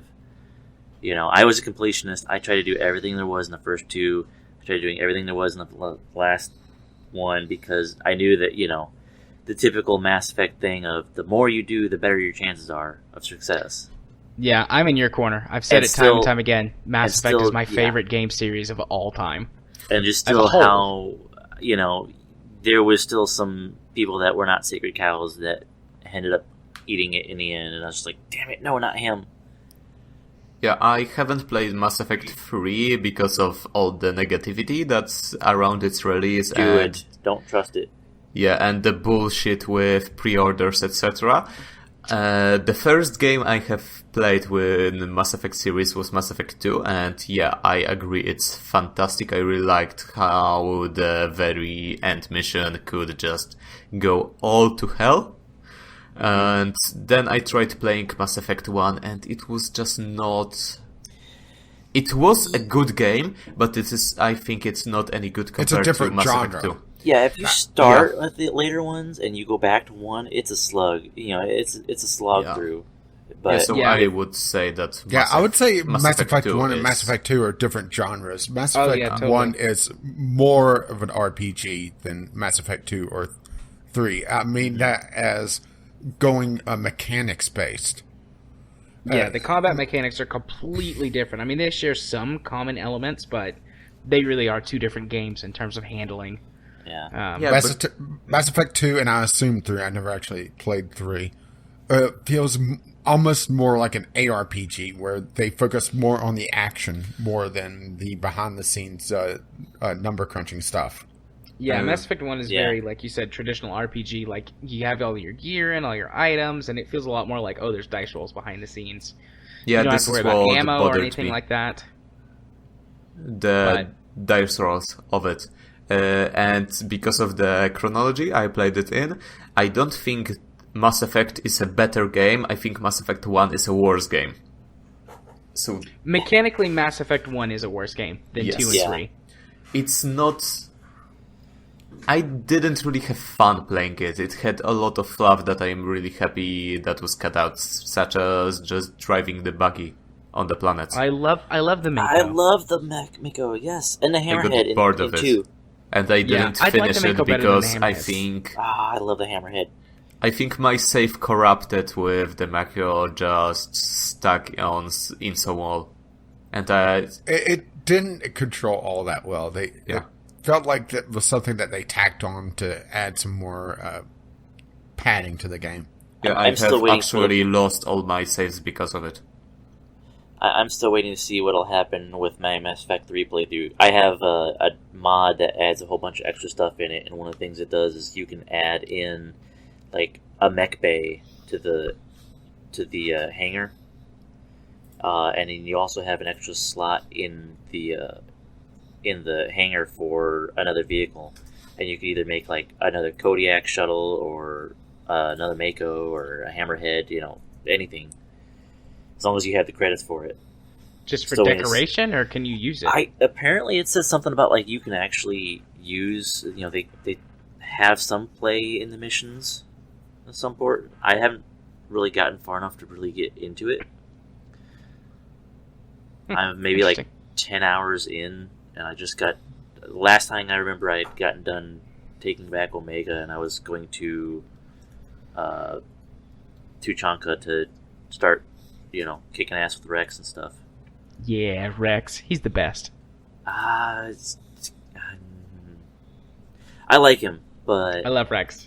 I He's not gotta- actually the best, but I do love him. I gotta go with Garrus. Garrus is definitely up there. Garrus and Thane. I'm not a big Thane guy. I mean, he's not With, bad. I with just don't- Jack as backup. My favorite character from Mass Effect 2 was, I think, Samara. I think was her name. Samara, yeah. Yeah. The The Justicar, Asari. yeah. Blue chick. Yeah, the Asari Justicar. So I guess that wasn't as controversial of an answer as I thought it was going to be. Well, Nope. you're on a show with people who like Mass Effect, I guess. Okay. Well, I think Ours the is ending. different for it. I think Mass Effect 3's ending is the most controversial bit. yeah, Because, I mean, Yeah. I liked it, but I could definitely see how people would hate it. It's just yeah, like, same here. you know, what do you play the game for? What were you expecting? I can't And- wait for Andromeda. I'm pretty excited for Andromeda, too. Yes. But, So my more straight-laced answer was going to be Farming Simulator 17, just because they always add new features and nothing really gets broken between the iterations. And I know it's kind of lame and boring, but whatever. yeah. They're always improving and making it better a little bit at a time. If you're into that sort of thing, so Right. and I'm done. Rant Okay. over. Carry on. Rage. Okay, well, Kim has said Portal 2 is one of the best games, and the reason for it is it distilled everything that was perfect in one and made it even better. And I can agree with it too. And Groove chimes in from the crate. I think Witcher 3 really earns this award. Although Witcher 2 is a really strong game story-wise, it lacks some game mechanics. And Witcher 3 simply improves game mechanics a lot. It creates a wonderful story, which ties perfectly into the already built world from the books in Witcher 1 and Witcher 2. Also, CD Projekt Red got a good DLC policy for The Witcher, as their DLCs would be more of a full price game from another publisher. And just kind of paraphrasing because he starts bashing on No Man's Sky, and that's our thing. And that's all for the question of the week. And really, all the tweets we had was be cool. Trust me, you're lucky that you only watched the first 2 seasons of Battlestar. And I nearly missed him tweeting that because he did that in the middle of Kyle just spewing about Dark Souls. Yeah. I kinda disagree with it. I think... But- there are, I think, 4 seasons? I think so. Yeah, I have a policy of ending series where I like them to end. And I think I really liked season 3. Season 4 started as a bit of a drag, and then there was... I don't want to spoil anything, but there was a point where they have done exactly what the series was all about, and the screen fades to black. I think, okay, that is a perfect ending for this series. And then I notice 10 minutes left to an episode, 6 episodes more. Well, Just- fuck. Just Yeah, I hate when shows do that. delete it from the disc, never thought about it again. That's one of the main reasons that Breaking Bad is one of my favorite TV shows of all time. Not only is it great, but like they had a story, they stuck to it, it didn't outstay its welcome. I didn't watch season 5. Season 5 was very good. I Honestly, it starts out a little rough, but by the end of the season, it's perfect. think Perfect way to end that show. Season 4 finally wrapped everything perfectly. There was just one of... Well, many people think of it as just the last couple seconds. There is a, I would say, opening, but I don't really need anything explained about it. I just think it's in character. I just have to say that I'm surprised in all that crazy sci-fi rambling stuff that we had the other week. Nobody ever brought up Firefly. I think Kyle must have missed it because Yeah. he would... Yeah, there go- was go Firefly on. brought up at some Was point. there? Or Yeah. I was just Yeah. assuming it was Yeah, it kind was of a very given brief. that And then everybody. Fox They're came, just rating. then Fox came in and just deleted it, you know? Oh, okay. I Well, was that makes not... sense. Well, see, the problem was that the tweet was out of order. Yeah. The way Twitter handles conversation is a little weird. Actually, I was making fun of how Fox originally ran Firefly completely out of order. Yeah, I Yeah. know. But But Twitter, yeah, Twitter does also that. sucks about handling long threads. I mean, Kyle kind of illustrated it this week. And let's see, and the only other tweets we had was Kim is perking Ghost Shark ever Star Wars. Again. We can Nothing but roleplay love, the brother. conversation if you want. There are... Yeah, we're good, man. You don't have to do that. It's fine. Okay. The other thing I was wondering, has anybody ever watched Babylon 5? I have. It wasn't on my radar when it originally came out, and It wasn't either. I haven't gone back and watched it. I mean, we briefly discussed Babylon 5 last week. I brought it up and talked about it for a minute, but Rach hadn't seen it, so we didn't stay on it. I tried getting into it, and I watched like a season of it, and then it disappeared off of Netflix, and I haven't been able to find it ever since. So, and I'm not that much of a pirate, so. If you want to watch it, I can rip it and send it to you. My mom has all 5 seasons on DVD. She really likes Babylon 5. It doesn't hold up super well. I mean, the storyline is great, but since it came out in like the early to mid The 90s, effects. it's really dated looking. Yeah. But if you can get past that, the storylines are great. I have to say though that you might want to stop at season 4. The show was originally designed to be 5 seasons long, but then they cut it to 4. So 5 seasons worth of story happens in 4 seasons. And then they were like, actually the ratings were really good on the 4th season, so let's have that 5th season again. Yeah. And so the 5th season is way different than the rest of the show. So Yeah, this is basically why many people, when they see news of the type, popular TV series gets 3 more seasons confirmed, I really don't like that. Because that means they will drag on. It's one reason I like British TV. You know, they with a few exceptions, like Doctor Who, but even that was kind of different. You know, most of the time they have. I just finished timeline. the latest season of Sherlock, and Sherlock was so bad. It feels like they forgot what Sherlock was originally about, especially this last season. Kim, as my sister-in-law would fight you. She loves Sherlock. Who would fight me? I'm not saying it's terrible. It's just the thing is that I don't like it. I think it's not where it was should have terrible. been. 3rd season was absolute dog shit. They literally had a fan service episode when they discussed Okay, I'll give you that much. I wanted to when the gouge my eyes Sherlock out when I fan watched club one episode. discussed different theories about how he faked his suicide, and the Sherlock said, "Yeah, whatever. I'm not going to give you the truth," which means the entire episode was a gigantic waste of time. Then in the the season finale, I think I've they triggered bring Kim. us. Oh god, now we got him. Okay. Also, who was supposed to fight me? Because I'm My ready. sister-in-law. Just bring her. Sherlock is her favorite show in the whole world. In. No. Well, it and Doctor Who. It's a pretty close tie between the two of them. Yeah. So in other words, Moffat got it. Yeah. Also, who recommended to me Expanse? Was it you, Ghost, or Groove? Expanse? No, not me. Might have been Jared. Wasn't me. I don't know what you're talking about. I don't even know what Expanse is. The Expanse? Somebody, I thought it was on a podcast. I think, no, Let's it just was blame the Cal. response. If it's not you, Ghost, then it's Groove. I always get the G's confused. Might have been Groove then, yeah. I don't know. I've seen I stuff remember about it. I Groov's just never voice got is around to it. muffled from being stuck in a crate. Okay.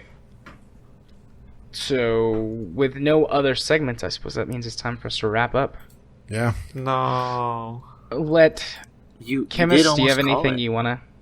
you wanna say, or No, I just want to go anything to you want sleep. people to go see? Okay. And I do Ghost. not want for people to watch. Do you have anything you want to plug, or anything that you're trying to do or get off the ground? I know you've talked about YouTube series a couple of times. Yeah, I just gotta get around to starting up some stuff. I have, like I said, I've got a few things lined up for my first few games I want to run. I've been recording some stuff from my walks and stuff, but I have yet to start submitting anything. And I think I might put that on hold until I actually get some decent recording rigs, because, good God, I'm getting tired of hearing the wind in my recordings. Yeah, if you're going to be out hobbling around, you definitely want a windscreen. Because Well, so that goes back to my issue of I should have been paid by now from the military for the GI Bill and stuff, but they sent it to the wrong bank. So sure, they did. I'm the waiting. Wrong bank. I'm waiting for them to fix it and send me the money. I mean, I'm gonna get it. It's just gonna be a couple weeks behind. But first thing I'm gonna be getting is a bunch of stuff from Amazon. And it's gonna include an audio recorder and a lapel mic with some heavy duty windscreen and all that kind of stuff. So, because my phone that I was using as my audio recorder is my old HTC, which the battery is so crappy on it, I can't even get the charge anymore. So, yeah. That's the thing. So recordings are probably going to be kind of limited until I start getting better equipment. But I got to get that money first. Gotcha. Yeah, and YouTube, people don't realize just how much time it takes for YouTube stuff. Long time. Well, I'm so backed up on watching YouTube videos and all that kind of stuff. I'm like 3 weeks back. I'm just finally getting around to watching your Paco simulator, car simulator thing. Which that was like, what, 3 or 4 weeks ago? Yeah, something like that. I actually skipped a week of Sunday Sampler just because recorded, looked at the recording, and it was split into like 12 different video files because of how the game was handling its scene changes. Ugh. And it's like, fuck it. I don't care that much about this game. I'll just talk about it on VGL. Right. Okay, well, then Rage, it's time for me and you. I'll go first, as I do. On my YouTube channel, don't expect anything this week. Between the sickness and the exhaustion and my backlog and things, there's nothing ready to go up or be scheduled right now, so don't expect anything. If anything shows up, it'll be great. Anything other than the podcast, I should say, that'll be up. But it'll be a miracle. It'll be a miracle otherwise. So, if you want to find my YouTube channel and pray to the YouTube gods that content shows up there, you can do so by searching for Gaming Psychologist. I went to get a custom URL, but they're not very custom. It gives me 2 options, and neither of them are Gaming Psychologist, so I just was like, screw it. So I haven't done that yet. In other words, you haven't broken every single one of my annotations to you yet. No, not yet. So there's that. If you want to follow me on Twitter, where I tweet about all sorts of things, there's a lot of politics here lately. Although I've gotten quite a few followers, not quite a few, several new Twitter followers who are interested only in my political stuff. So that's nice. But you're only encouraging him. You can do so over But at to be fair, JMA. I do poke you every so often. You do. You can do so at JMA4707. If you want to watch me stream games on Twitch, which normally we'd be doing that tonight, but because of sickness and exhaustion again, we're recording tonight. And the fact that you were a squid girl yesterday. I was a squid girl yesterday. Tentacle hair. Oh, yeah. Twitch.tv/jarthur4707. And if you want to be friends with me on Steam, I'm getting more and more Steam friends.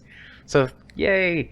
jarthur4707. I accept all friend requests on Steam. Hope that you're podcast listeners and hope that you're cool. And so far, I have not gotten a single bad egg, bad seed, bad person. Everyone that friends me on Steam and chats with me has been cool so far. Well, now you're just asking for it. And if you wish to let him know exactly which episode you're coming from, the password for this week is digress. It's very applicable to this episode. Digress. I thought you were going with diarrhea. No, that's if we had Kyle this week. Mouth diarrhea. Okay, Rach, what's going on with your stuff this week, and where can people find you? As brought up like 3 hours ago now, new series, next week, but it'll be new in between recording sessions. It's going to be Grow Up, and I refuse to, so I'm still going to continue putting stuff on YouTube. There you go. RimWorld is still going strong, and it's actually, I think next week going to be, my current series is going to be my longest running one. So, got something going on there. I'm actually still recording that series, so I have no idea how it ends. Had some fun times with that. Let's just put it this way. Random sickness. It took out several people. I'm not sure if any of them are here, though. I know one person got hit with both malaria and the plague at the same time. Oh, that's intense. Yeah, that's technically known as being fucked. Yeah. By the way, thanks for letting me get kidnapped. Just wanted to throw that out there. Oh, that's where I'm at right now. So it's all right. I'm sure that they're treating you fine. They just have you in a crate somewhere. Yeah. Well, that's also part of the reason why I've been playing the game a little bit more, is to get my opening moves down a bit better. But let's see. Outside of RimWorld, we have, of course, the Vanity Original Sin as well, which hopefully will continue on because, yeah, somebody's been having some issues with being tired. Indeed. It'll continue on. Okay. Never give up. Never surrender. Yeah, at least I know for next week it's going to be there because we have stuff recorded for it. Indeed. And you can find all of that, including the Sunday Sampler, which who knows what that's going to be. I mean, right now, I have an ongoing long-term project to be just filler content whenever I have another game that splits its recording into 12 different videos, but it's something that is a very long-term thing and won't be ready for several weeks because I just want to have time with it. But beyond that, it's just random, usually first impressions of random indie games. And sometimes they're even good indie games. Rarely. Go through enough queues, you'll find a few good ones. And sometimes they're a niche of a niche of a niche, and I'm the only one that even remotely likes it. You can find all of that over at Gaming with Caffeine Rage, or you can follow me on Twitter, GamingOCR, where I tweet about random things. Granted, I don't get as political as Jared, but then again, few people do. And if you wish to follow the podcast, or if you're not listening on our RSS feed, you can find us over at vglpodcast.podbean.com, where you can find the RSS feed and the show notes with timestamps, even though the timestamps will be of limited use right now. Look at it this way, you could skip things in the future. But it's also useful for people who are watching us on our YouTube, which my version of the podcast is gaining some momentum. I don't know what's going on there. The power of search engine optimization, I guess. If you wish to email us, and I promise we do read these things, you can email us over at vglpodcast@gmail.com or tweet us VGL Podcast on Twitter. And please limit it to, somewhere below the double digits in one single thread. Cow. If you wish to pay us to extend that limit, though, which, okay, it's not one of the goals, but it does help, you could send us some money over on patreon.com/VGL Podcast. Our intro and outro music is On the Ground by Kevin McLeod, and you can find his work at incompetech.com. And, as always, as his lovely music starts to roll across my voice, bye-bye now. Hey, look, we get music after all. Kmis, signing off. I'm dead. I'm out. Perfect. Bye-bye.